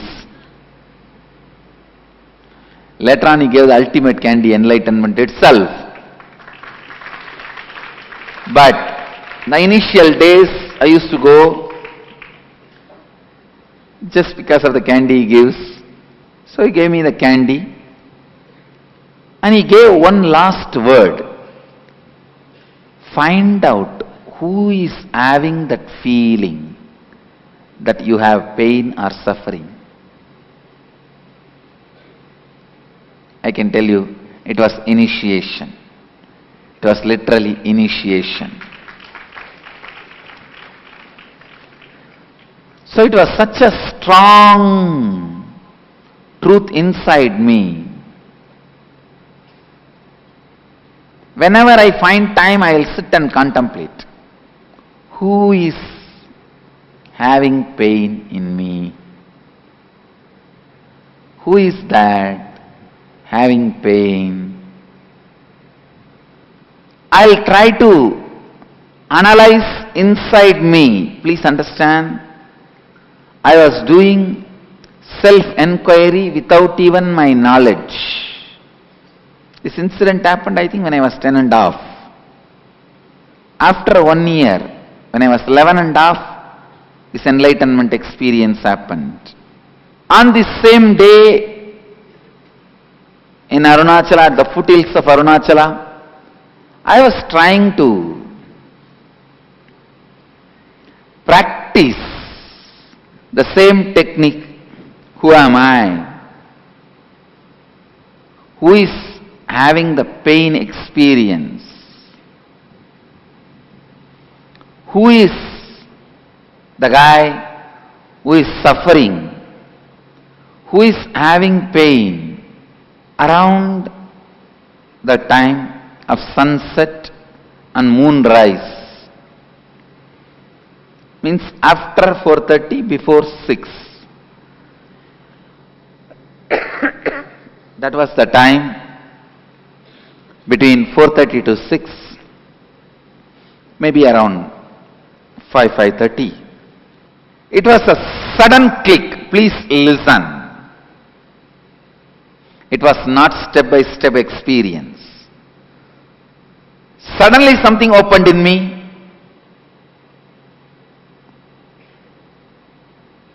It's almost like a clicking.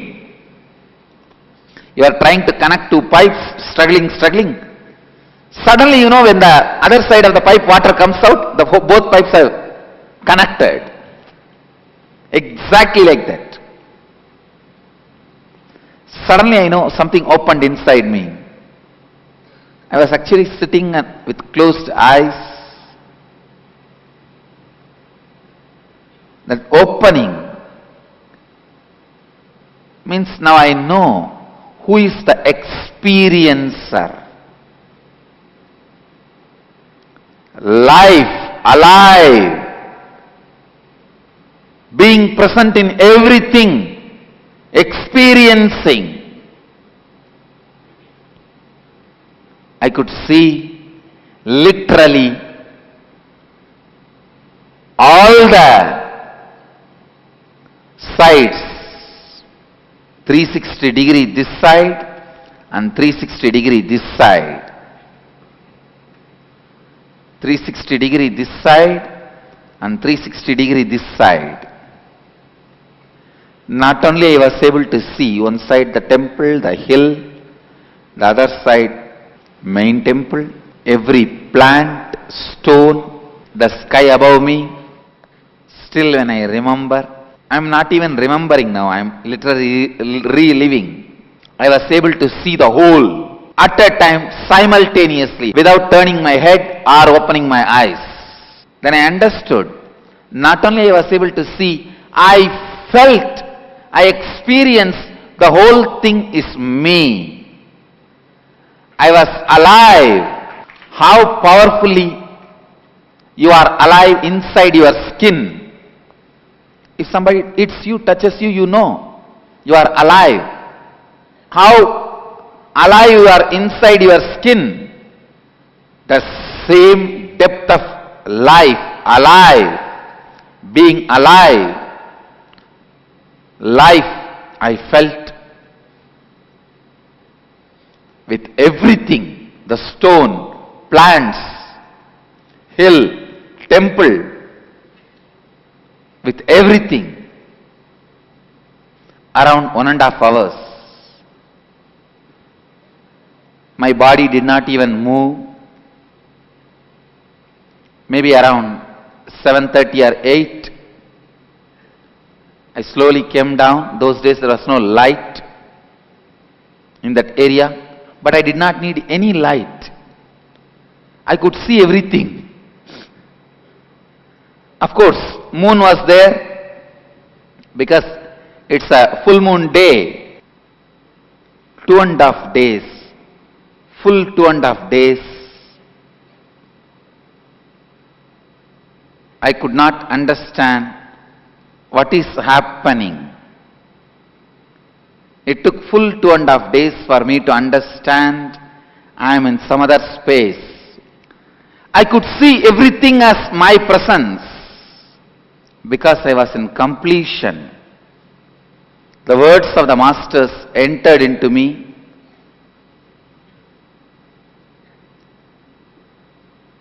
Because of the integrity, the words were continuously working on me.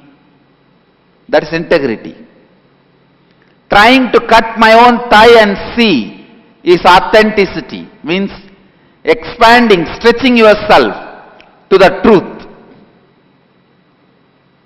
But even then I have not taken the responsibility for the effect. When I decided to take the responsibility to find out the root source, then enlightenment experience happened. And I did not keep quiet. You need to know. I did not know. 2.5 days I did not know what was happening. Then slowly, when I settled, I went and told my godmother, Vibhudanandapuri. Her name was Kuppammal. I went and told her. I asked her whether am I possessed by ghost. She checked my energy and said, no, you are possessed by God. Then immediately I rushed. The joy was so much, I rushed and called my classmate, one friend. Took him to temple and said, hey, I went and sat and meditated in that rock, the hill. I got this experience. Now I can see anywhere. You also go and meditate in that rock, you will also have this experience. I thought in that rock only the experience happens. He said, what experience happened to you? I said, see, now I can see all the side without turning my head. If you want, you check. That fellow thought I am playing, making fun, or some prank, playing pranks. He took a coin. The kids always carry the coin in their trouser pocket, you see. He took a coin and showed behind my head. Is a head or flower? Which side? I exactly said. And again, 5-6 times he tested. I exactly said. And I also said, hey, not only I can see the, without turning the head, I can see the coin which you are showing. I can also see the tree behind and the ants climbing the tree. I can see everything. That's it. He got frightened. Let you all achieve, experience, live, express, radiate, share and explode in eternal bliss. Nithyananda. Nithyananda Dhyanapitham, Nithyananda Nagar, off Mysore Road, Bidadi, Bengaluru. Phone 08027279999. www.nithyananda.com. Whatever you think as your strength, like how much cash you have, how much gold you have, how much money you have in the bank, what all properties you have, your secret passwords, passcodes, your strength secrets, you will tell only to your son or your daughter to whom you are going to give your inheritance. Same way, most important powerful secrets Paramashiva has given to his son Muruga, Subramanya, in Agama called Sarvanyanottara. All the powerful secrets the father will tell only to his son. It is too secret. I am going to open that Agama and give all the essence of all those secrets. secrets of Charyapada lifestyle, secrets of Kriyapada, secrets of Yogapada, and secrets of Jnanapada. I'll make you all feel you are in 16, not just physically, even mentally. You will all be romancing with the whole universe. No frustration, nothing, no corona, no depression, no bothering about economy, no sudu, no soranai, nothing. Next 16 days, no fantasy, only visualization, no delusion, only consciousness.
Created.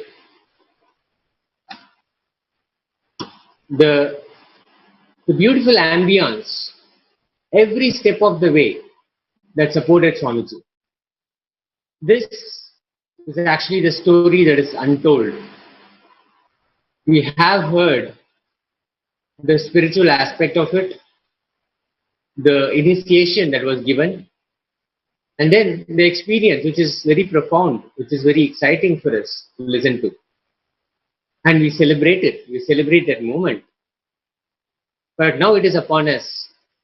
It is our responsibility. Swamiji has shouldered his responsibility to create the ecosystem, which is the catalyst. The ecosystem that has to happen all over the world in the form of KAILASA,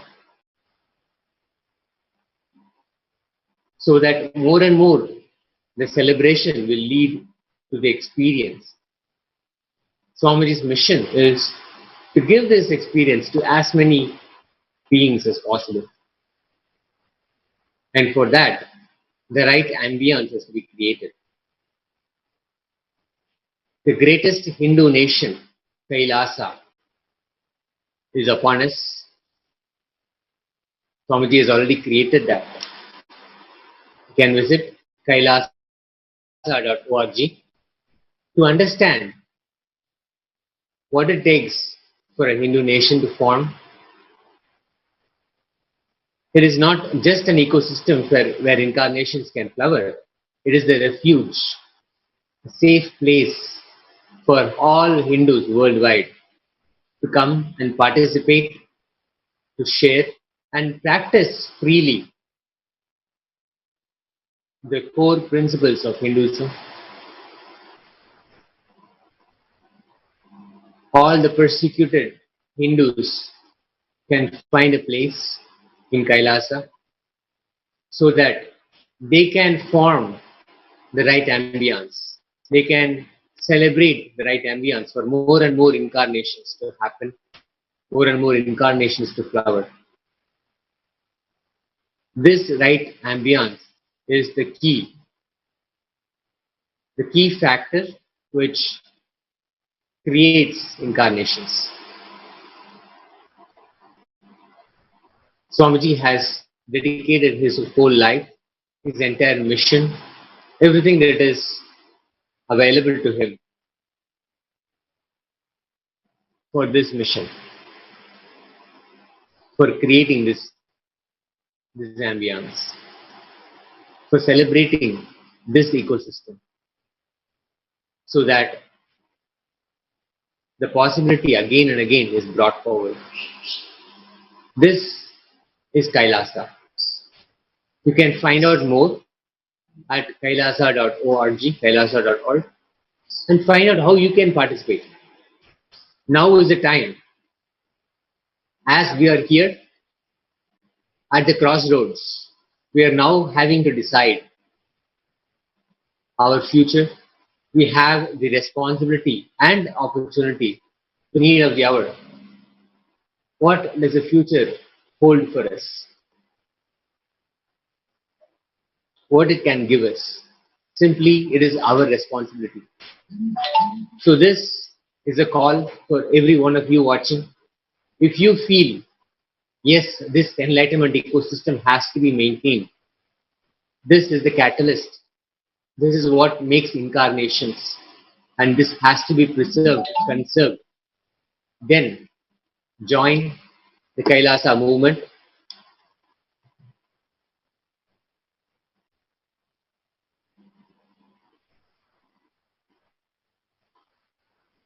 You can join us even through the website kailasa.org. You can find out all the activities that are going on.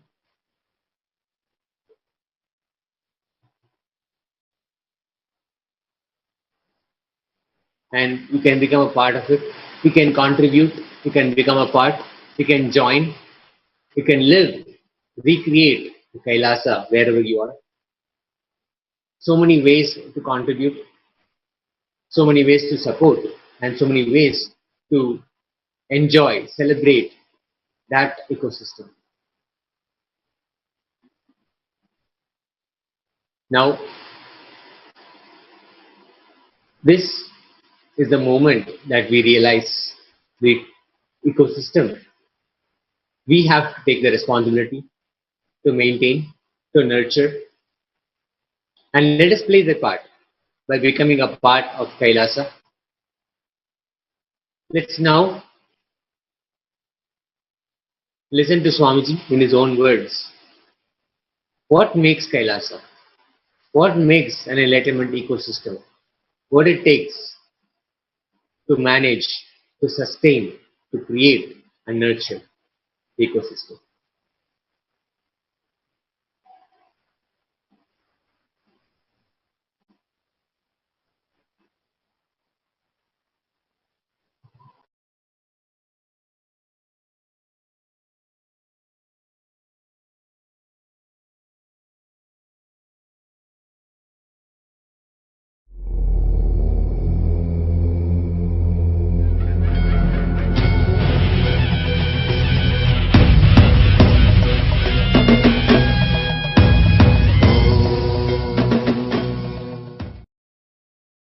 Nithyanandeshwar Paramashivasamarambam Nithyanandeshwari Parashakti Madhyamam Asmadacharya Paryantam Vande Guru Paramparam.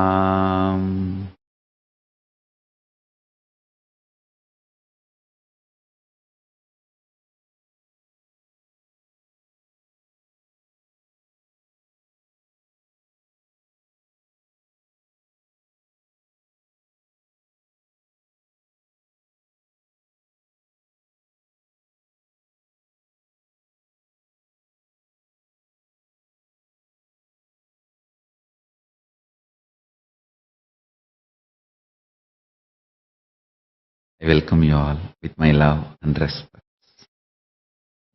I welcome all the devotees, disciples, samajis, satsangis, Shrimahans, Mahants, Tanidar Kotari, visitors, viewers, everyone sitting with us all over the world through Nithyananda TV, YouTube Live, Facebook Live, Kailasa TV, Hinduism Now, Twitter and two-way video conferencing having Nayanadiksha.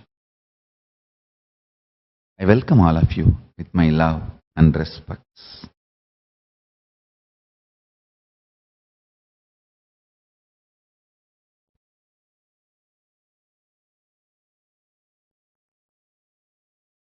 Paramashivas message directly from Sri KAILASA. Listen.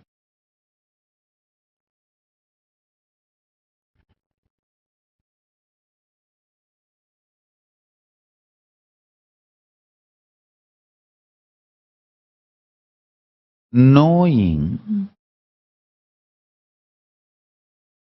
the Nithya component of you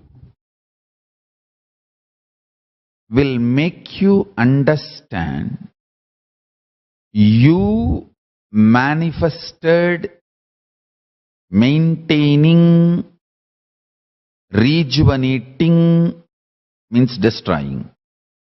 Destroying, putting in delusion or pulling out of delusions means playing with the delusion and liberation. You are doing all these 5 for your life. If you understand what is the Nithya component in you, what do you really want? And what is it really you cognize as you? Understand?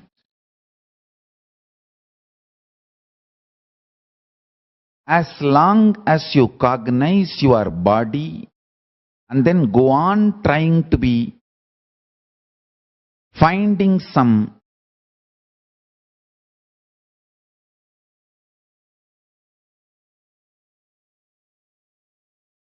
solution for your death fear, is like trying to do some touch-up and make-up for the skin. It will not even be skin deep. Listen. If you are cognizing your body and then trying to find the solution for fear of death or death fear, is absolute stupidity. That is where me and the New Age gurus differ clearly. I am very clear.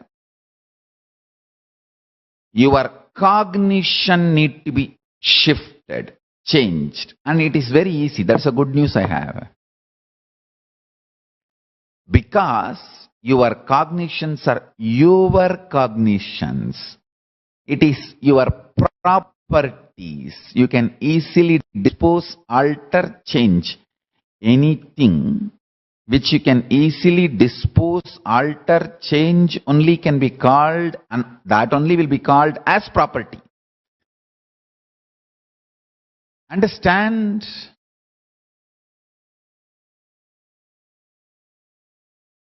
The cognitions you carry matters. As long as you carry the cognition, you are a body, you will be working within the frame, within the rules and the framework of physics and the physical existence.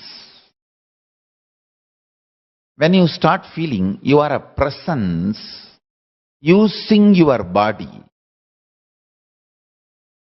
simply not only there will not be death fear, the death fear, fear of death will become irrelevant problem. I tell you, I am here to make your problems irrelevant.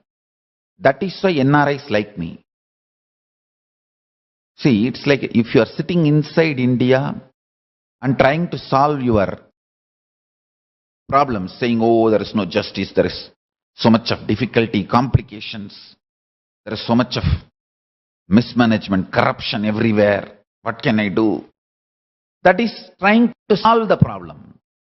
Suddenly you are given a green card and passport to US and you go and settle down there. All the problems become irrelevant. Of course, the problems in new country, new place will be there. That is different. But the old problems become irrelevant. Understand? Making your old problems continuously irrelevant by evolving next zones. I have only given the example of US and India. Don't try to compare everything and don't try to create any complication or confusion out of this example. It's just an example. புலி மாதிரின்னு சொன்னா வீரமானவர்னு அர்த்தம். அதுக்காக புலி மாதிரி சட்டி தலையும் வாலும் இருக்கான்னு கேட்கப்படாது. If I say somebody is like a tiger, you should only understand he is courageous, powerful like tiger. You should not ask, oh, he has a face like a tiger and a tail like a tiger. The lines on the strip on the skin. Understand only for the reason I am comparing. Understand the comparison. Now listen to this truth.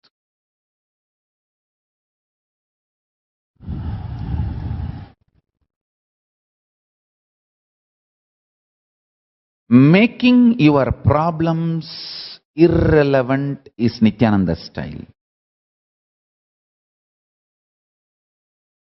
Solving is not my style. Making them irrelevant is my style. Yesterday I was talking about a very important subject. Constantly talking to Paramashiva. If you start doing, knowingly or unknowingly, all your incompletion with persons, places, life itself will start melting down, because you know everything is Paramashiva and you are constantly talking to him. I tell you, when you are constantly talking to him, he oozes out so much of love, care, compassion, grace.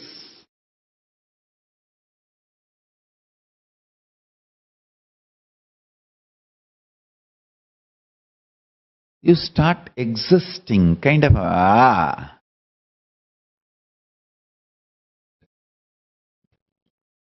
Upanishad, there is a beautiful verse. Yahoo, Yahoo, Yahoo, Ya. Ahamannam, Ahamannam, Ahamannam, Ahamannato, Ahamannataha.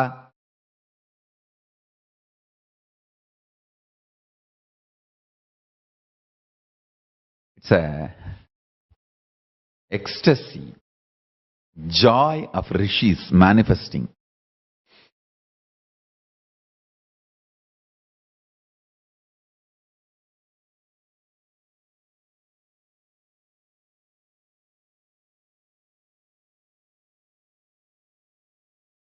When the problems of this world becomes irrelevant, you start enjoying the peak powerfulness. The peak powerfulness.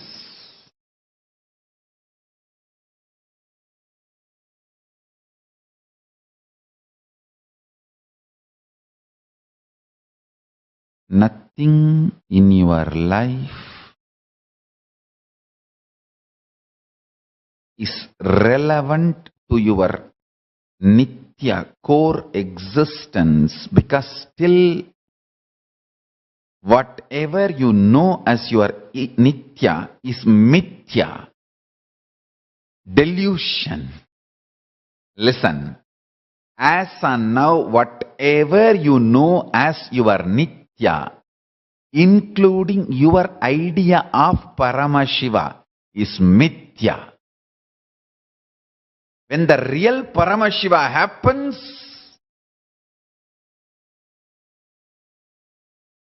you will literally see actually everything related to your existence other than the Paramashiva becomes irrelevant.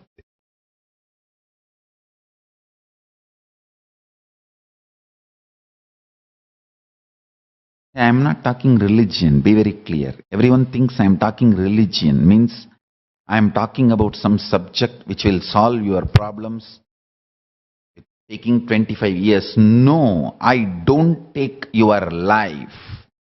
I don't take your time to solve the issue.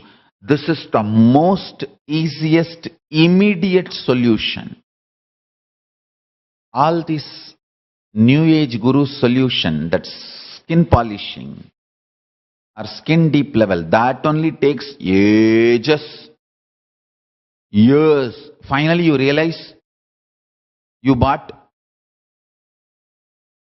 brass, copper, paying the rate of gold. Stupidopathy only can help you.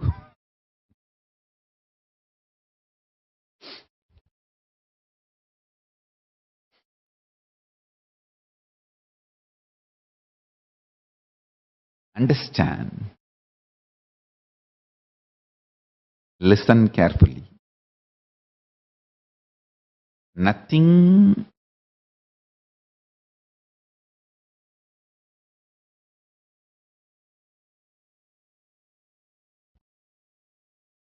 in your existence is relevant because what you consider as Nithya is Mithya, delusion.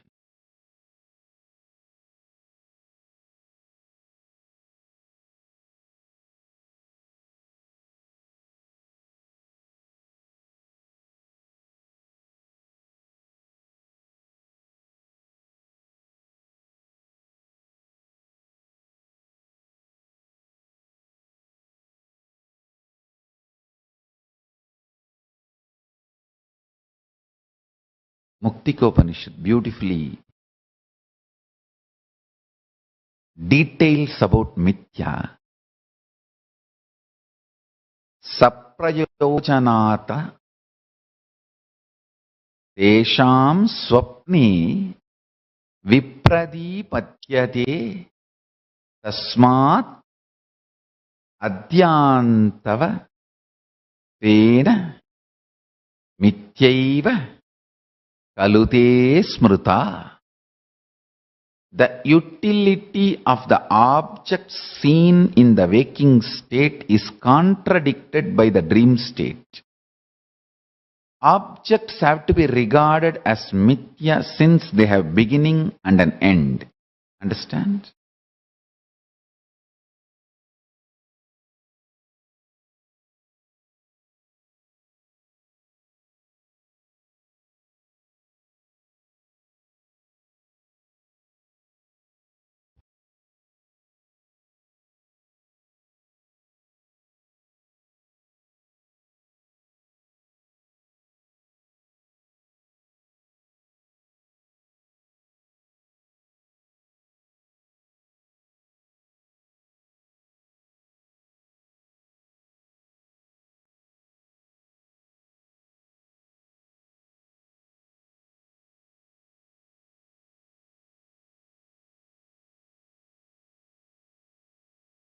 The cognition you carry inside,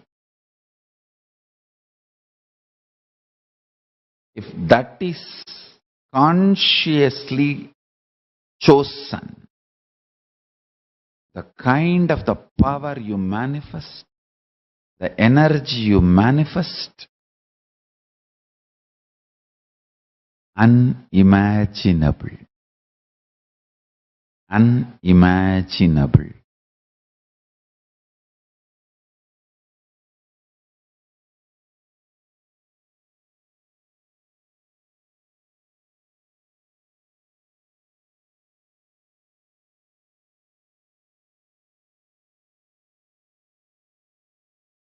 I am going on and on and on.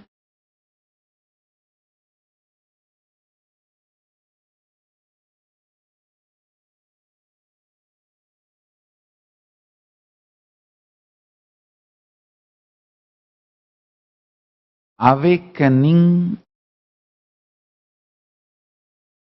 the absolute Nirguna, Niranjana, Nirabhasa, Nirvigalpa, Paramashiva Tattva, which is beyond Tattva. It's a living existence, Paramashiva. I'm constantly invoking that in you. The moment you start cognizing that as the core component of Nithya in you,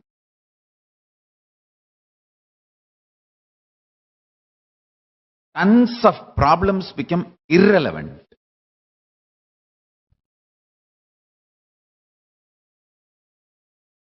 Tons becomes irrelevant. Especially when you start talking to Paramashiva day in and day out. Day in and day out, start talking to Paramashiva. It will bring so much completion. I tell you, the inner Guru, Paramashiva, will appear in you as inner Guru, Atma Guru. Constantly inspire you and guide you. The outer Guru who appears in the physical form, he inspires and awakens your inner Guru. Many times. Why many times? I'll tell you every day. What you hear from inner Guru, I will repeat that exactly in the Satsang. What I repeat here in the Satsang, you will hear exactly that from your inner Guru.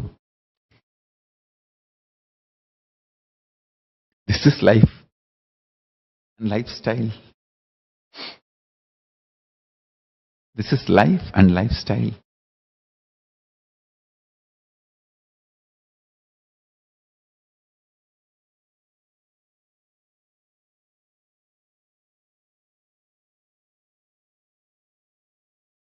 Miracles are lifestyle for Nithyananda's disciples.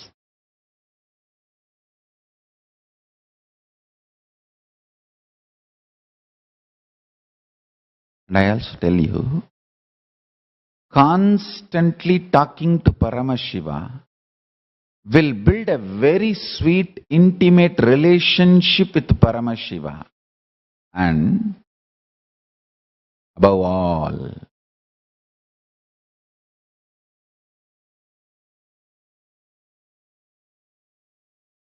not only all your problems will become irrelevant, you will understand the drama, game of how you decide to play with the delusion, the other side, and you decide to liberate yourself from delusion once you feel it is too much heat. I tell you.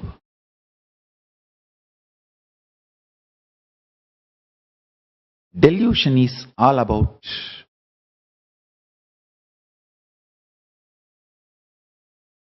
you destroying yourself.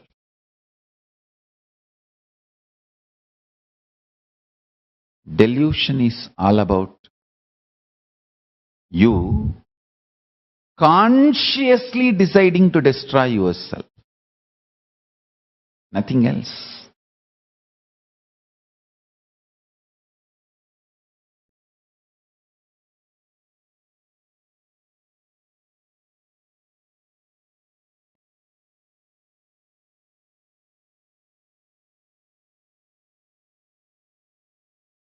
I have seen people falling into delusion. When they fall into delusion, they take me for granted and then they think they are more valuable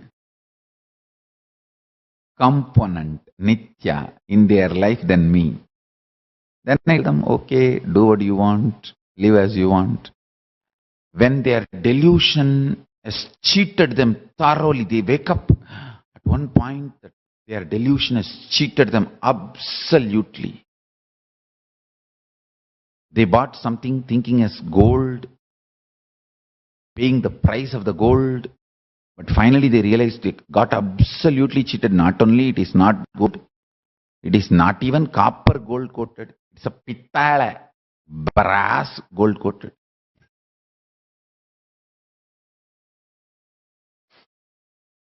And they run and come back.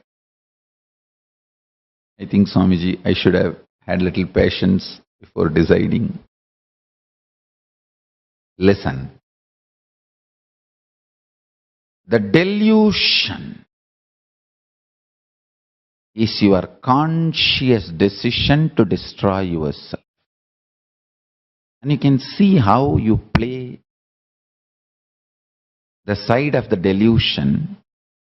Once you get burnt, you simply want to move out of the delusion. All this you can see very clearly in front of your eyes once you start talking to Paramashiva intensely. When you start talking to Paramashiva, you will understand how you manifested your reality, you are maintaining your reality, you are destroying many things in your reality, and you are putting yourself in delusion, and you have to pull yourself out of delusion, and you are only liberating yourself. The whole drama. You will understand you are Paramashiva for yourself. You are Paramashiva for yourself.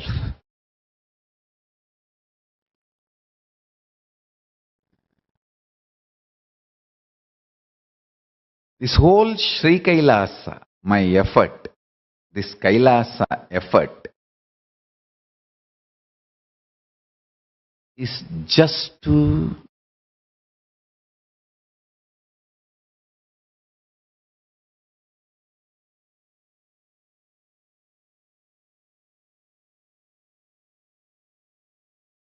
make you understand you are Paramashiva for yourself. It is just to make you cognize you are Paramashiva for yourself.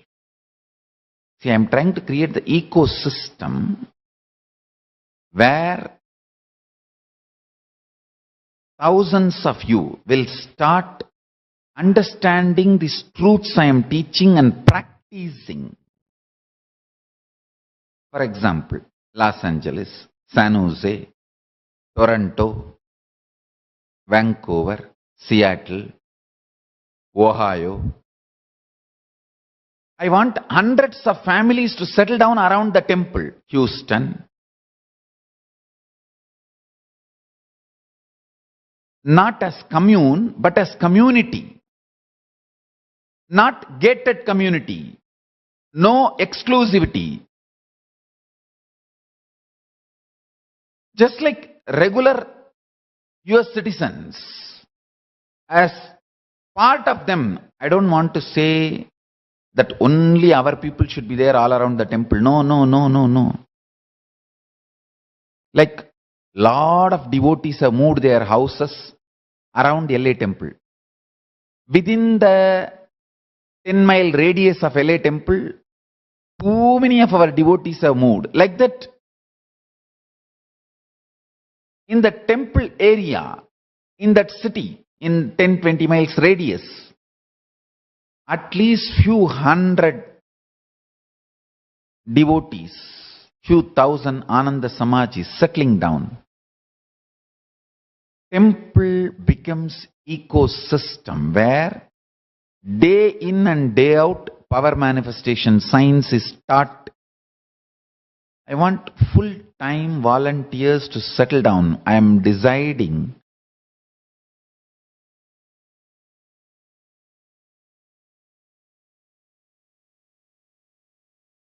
want to give this spiritual instruction. Take this as a spiritual guidance and instruction. All the temples all over the world start having all the devotees, disciples settling down around the temple, not as commune. Be very clear. I don't want to say only our devotees should be like a buy the land, build the home. No. Temple will be there. In that city, all of you settle down. Take this one thing as a fundamental. Every day come to temple, attend the satsang. Coming to temple once and attending the satsang should be the lifestyle. So nothing like having Guru, Linga, Sangha. All the three. So temple awakens a kind of a powerfulness and intensity and depth.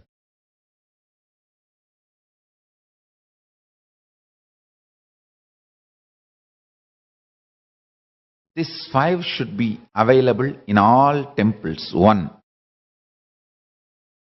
all the major deities of Hindu sampradayas, starting with Ganapati,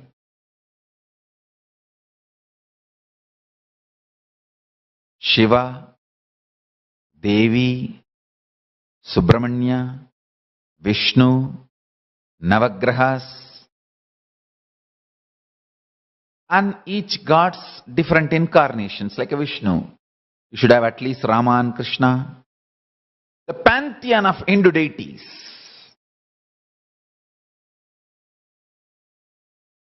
Understand? And I am making this very clear.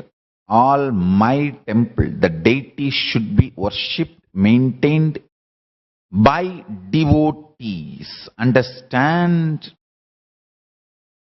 You touching the deity, maintaining, cooking food, offering nevedyam, doing abhishekam, something happens to you inside.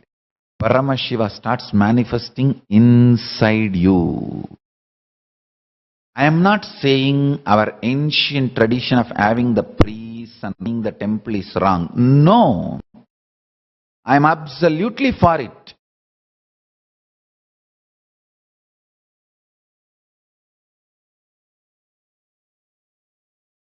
Even if I appoint priests for our temples in future, I will be more happy if devotees directly relate with the deities. They touch, do abhishekam, men, women, both. All community, all gender. Our temples do not discriminate based on gender, race, community, caste. No. It is just qualification. Anyone can come and do abhishekam, touch the deity. If you are initiated, that's all we ask. Take initiation, maintain vegetarian lifestyle.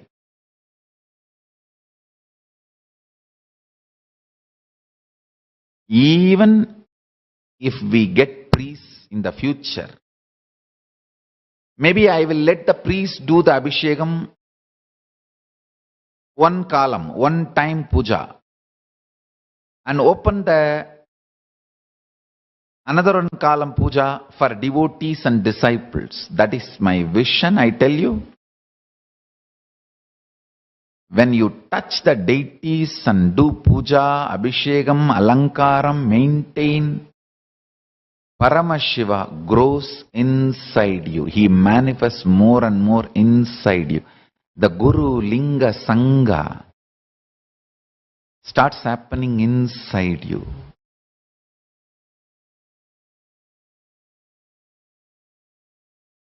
This is what my vision of Kailasa. I want every US city to have one Kailasa. Every US city to have one Kailasa. Especially if there are more than 10,000 Hindus. I should use the word Hindus because unfortunately we are looking at only Indians as Hindus. We forget the Hindus from South Africa, Hindus from Mauritius, Hindus from Fiji, Hindus from other parts of the world. Hindus from Nepal, Hindus from Pakistan, Hindus from Bangladesh, Hindus from Sri Lanka. We don't even remember them. Hindus from Malaysia.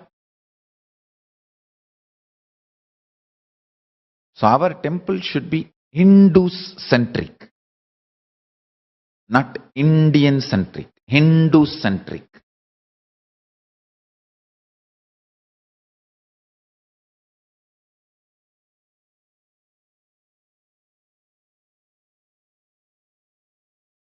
Anyone who is initiated can start practicing. Our temple should be more a place where practicing is done. Powerful practicing is done.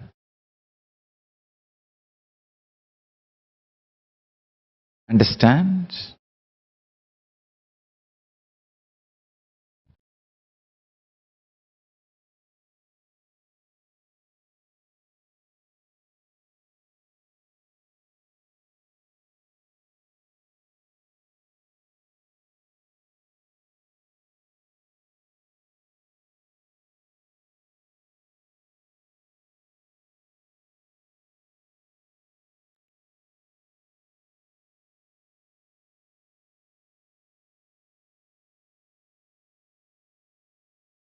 Large number of people should be benefited by the power manifestation signs.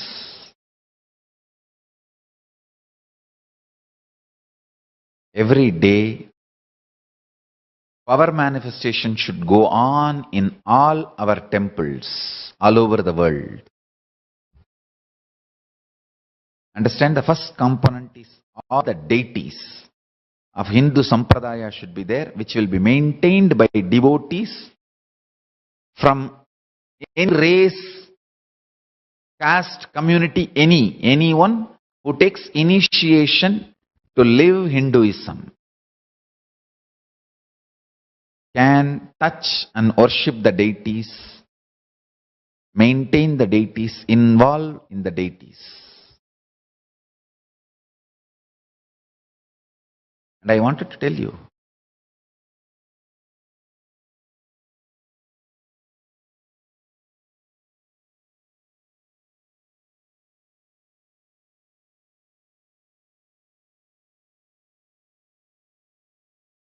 especially the deities we make are given birth properly as per Agama. So they become Archavatara. We are masters in this field.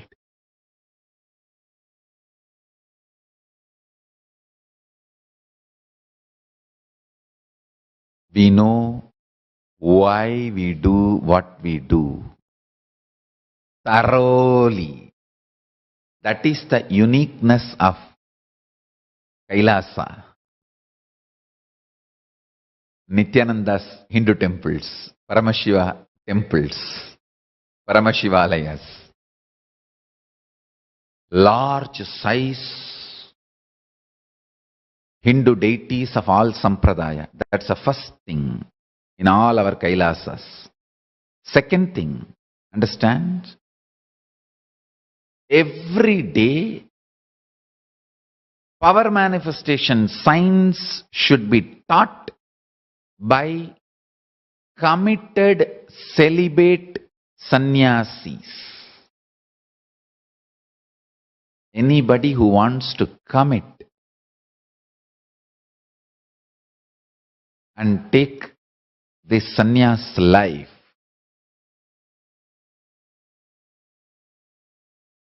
can start gathering in the localities of our temples.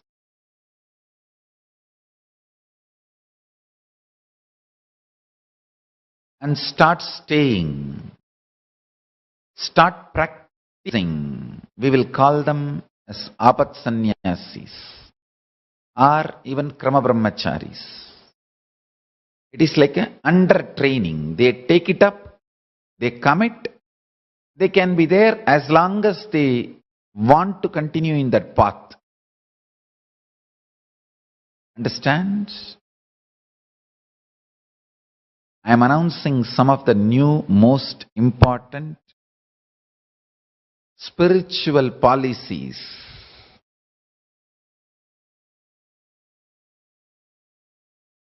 Kailasa should have deities first. Second, large number of sannyasis, krama.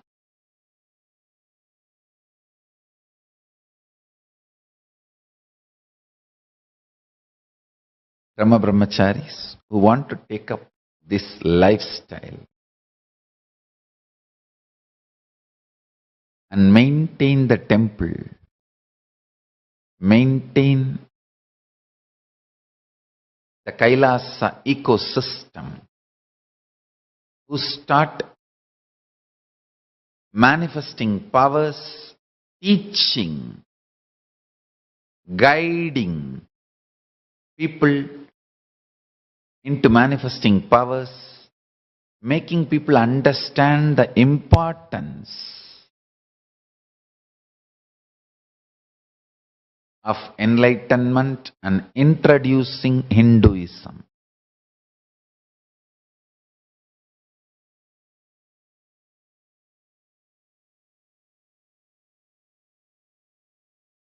Understands?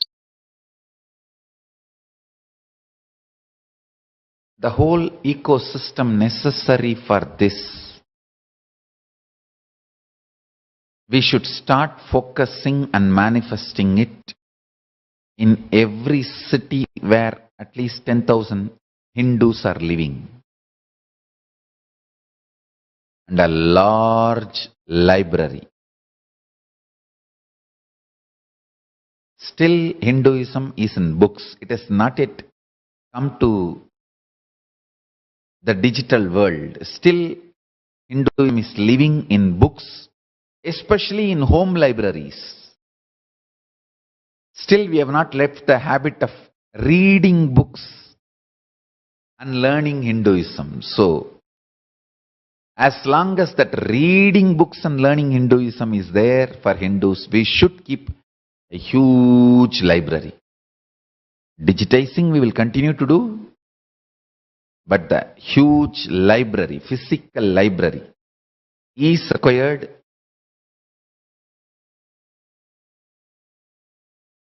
Library with the ambience maintained by the Bansan and Noble. How they have a very happy ambience for people to hang out, read. You can sip a cup of coffee and hang out with your friends. That kind of an ambience, library. And if possible, a large Goshala and Annalaya. Actually, all of them are interconnected.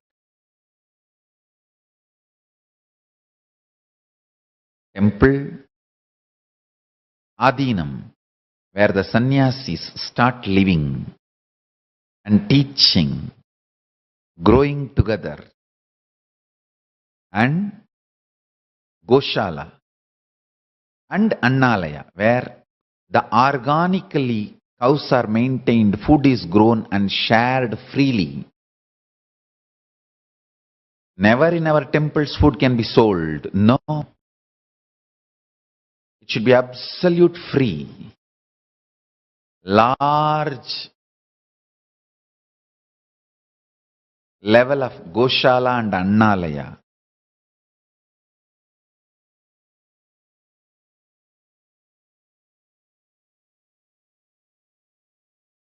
Temple with large size deities, power manifestation, science, and enlightenment science taught by committed large number of sannyasis day in and day out.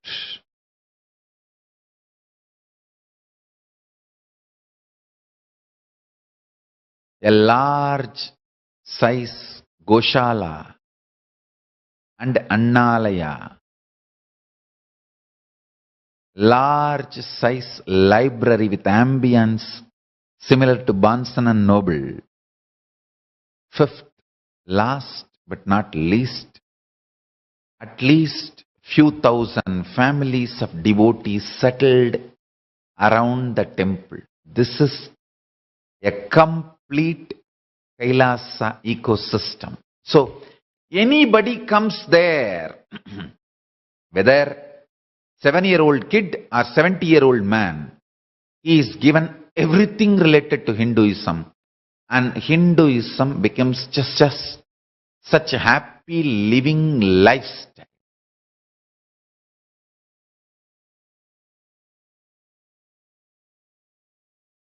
It's literally like I am reproducing whatever I was visualizing and manifesting in multiple places of our Sangha.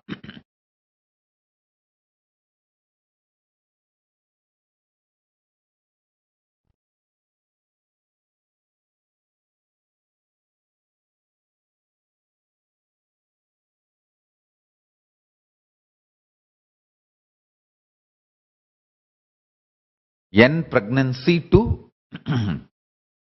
Antyeshti. Everything, all the kriyas, with the knowledge should be done.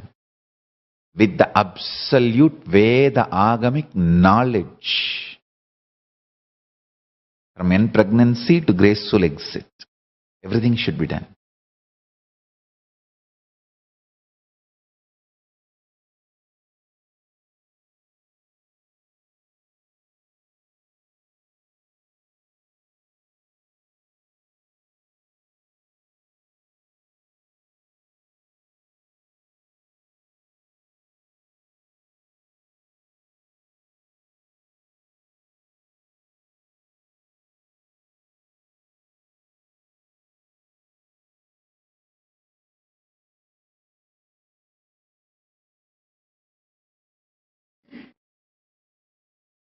These ecosystems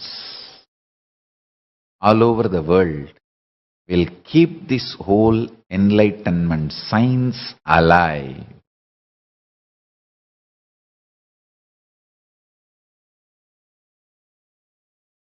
Sri KAILASA alive.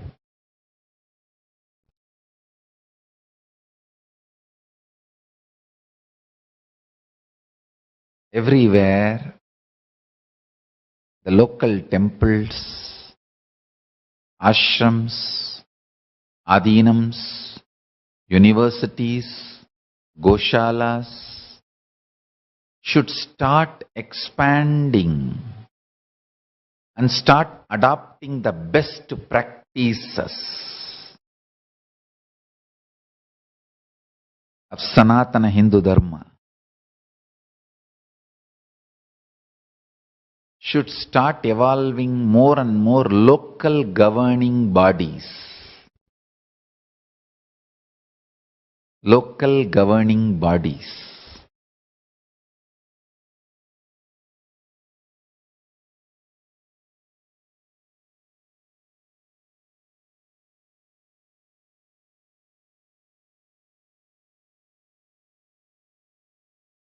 Understand, end of the day,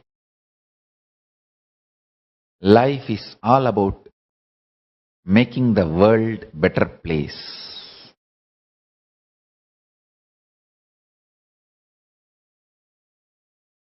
Thousands and thousands of people should be inspired and enlightened. Constantly, thousands being inspired and enlightened.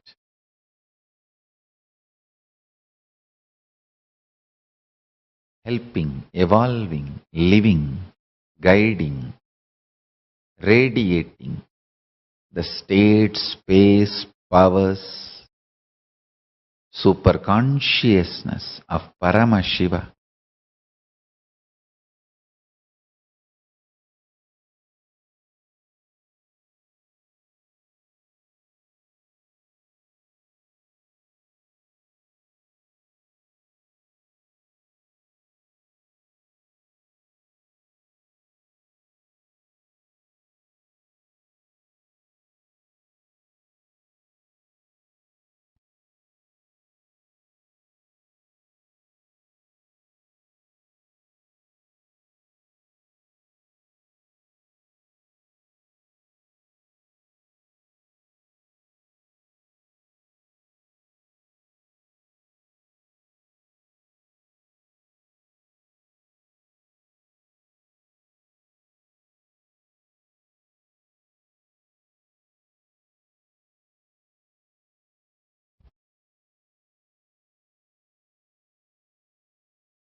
being who expresses his visions tirelessly till it becomes reality is called visionary.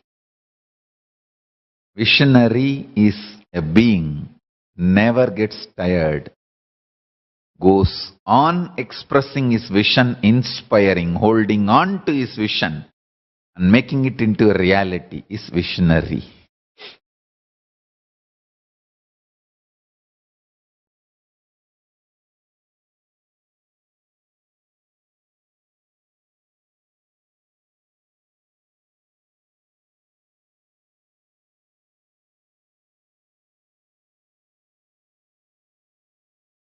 Temples, ashrams,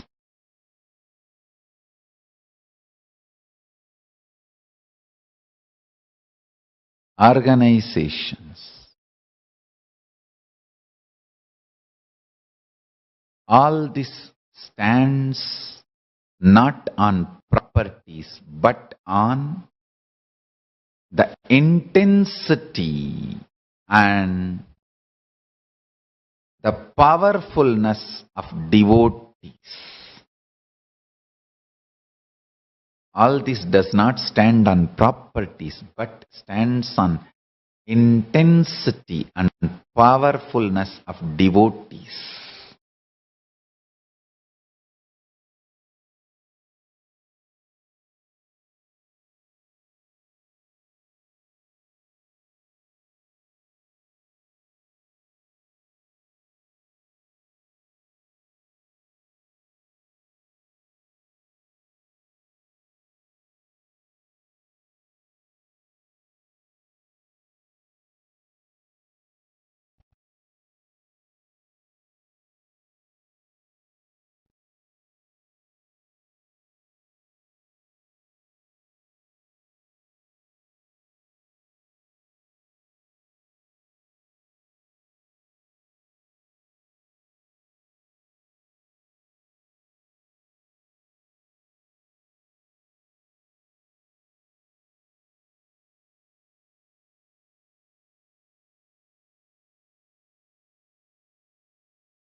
This is exactly the way the Maha KAILASA, where Paramashiva resides, should start manifesting in this planet Earth as Sri KAILASA everywhere.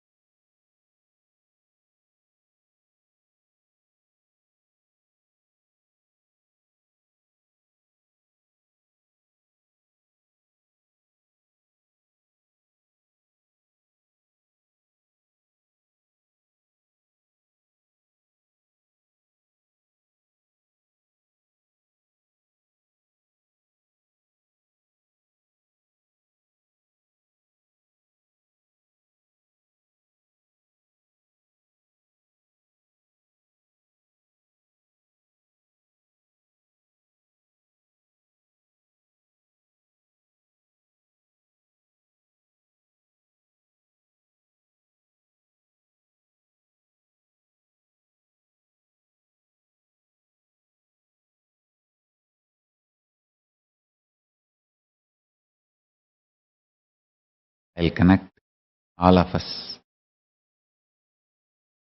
with by the grace of Paramashiva, through the grace of Paramashiva, with the grace of Paramashiva.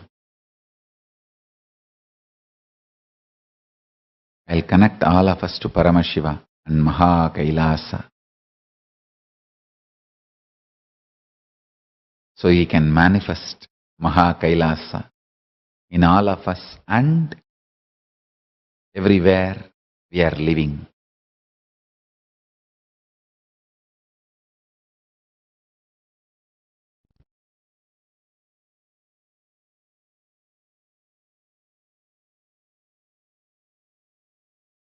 So, let's start the process. Please sit straight. And now,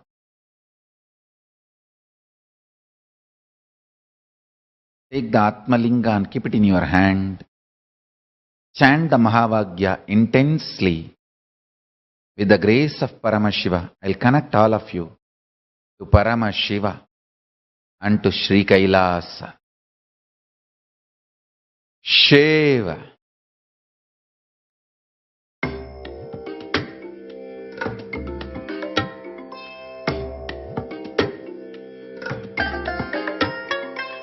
I bless you all. Let you all open all your three eyes and manifest the powers of Mahasadashiva. Om Nithyananda Paramashivoham. Om Nithyananda Paramashivoham. Om Nithyananda Paramashivoham.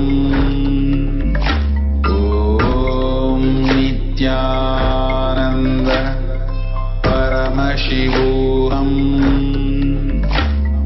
Om Nithyananda Paramashivoham.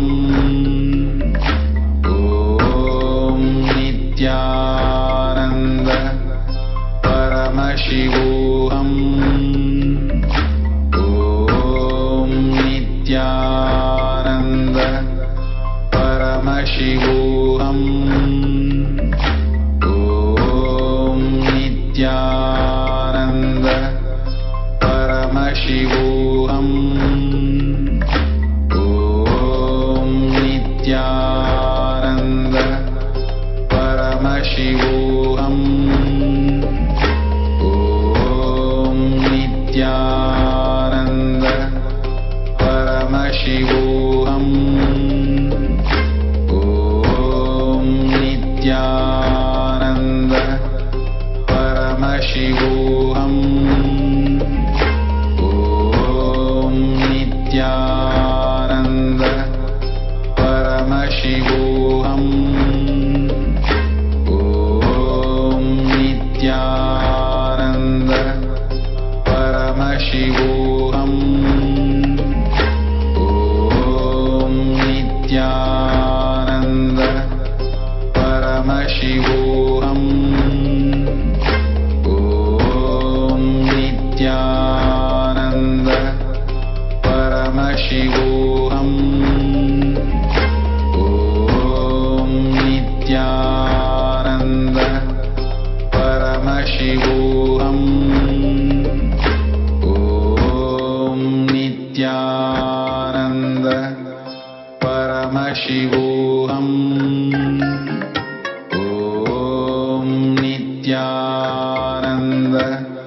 Paramashivoham.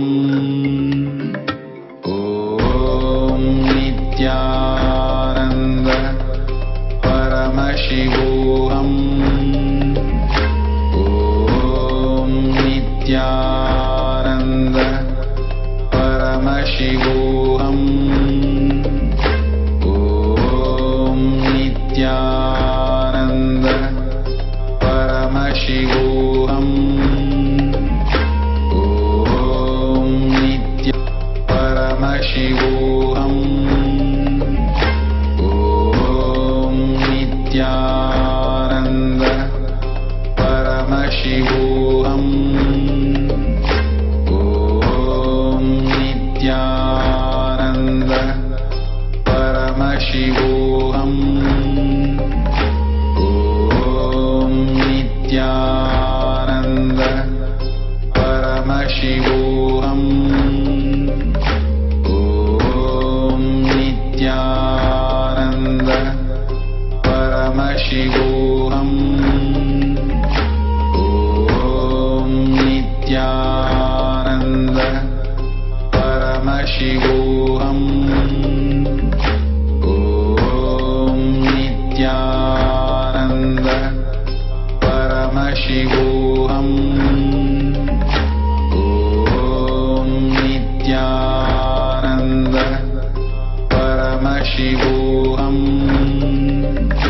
Om Nithyananda Paramashivoham.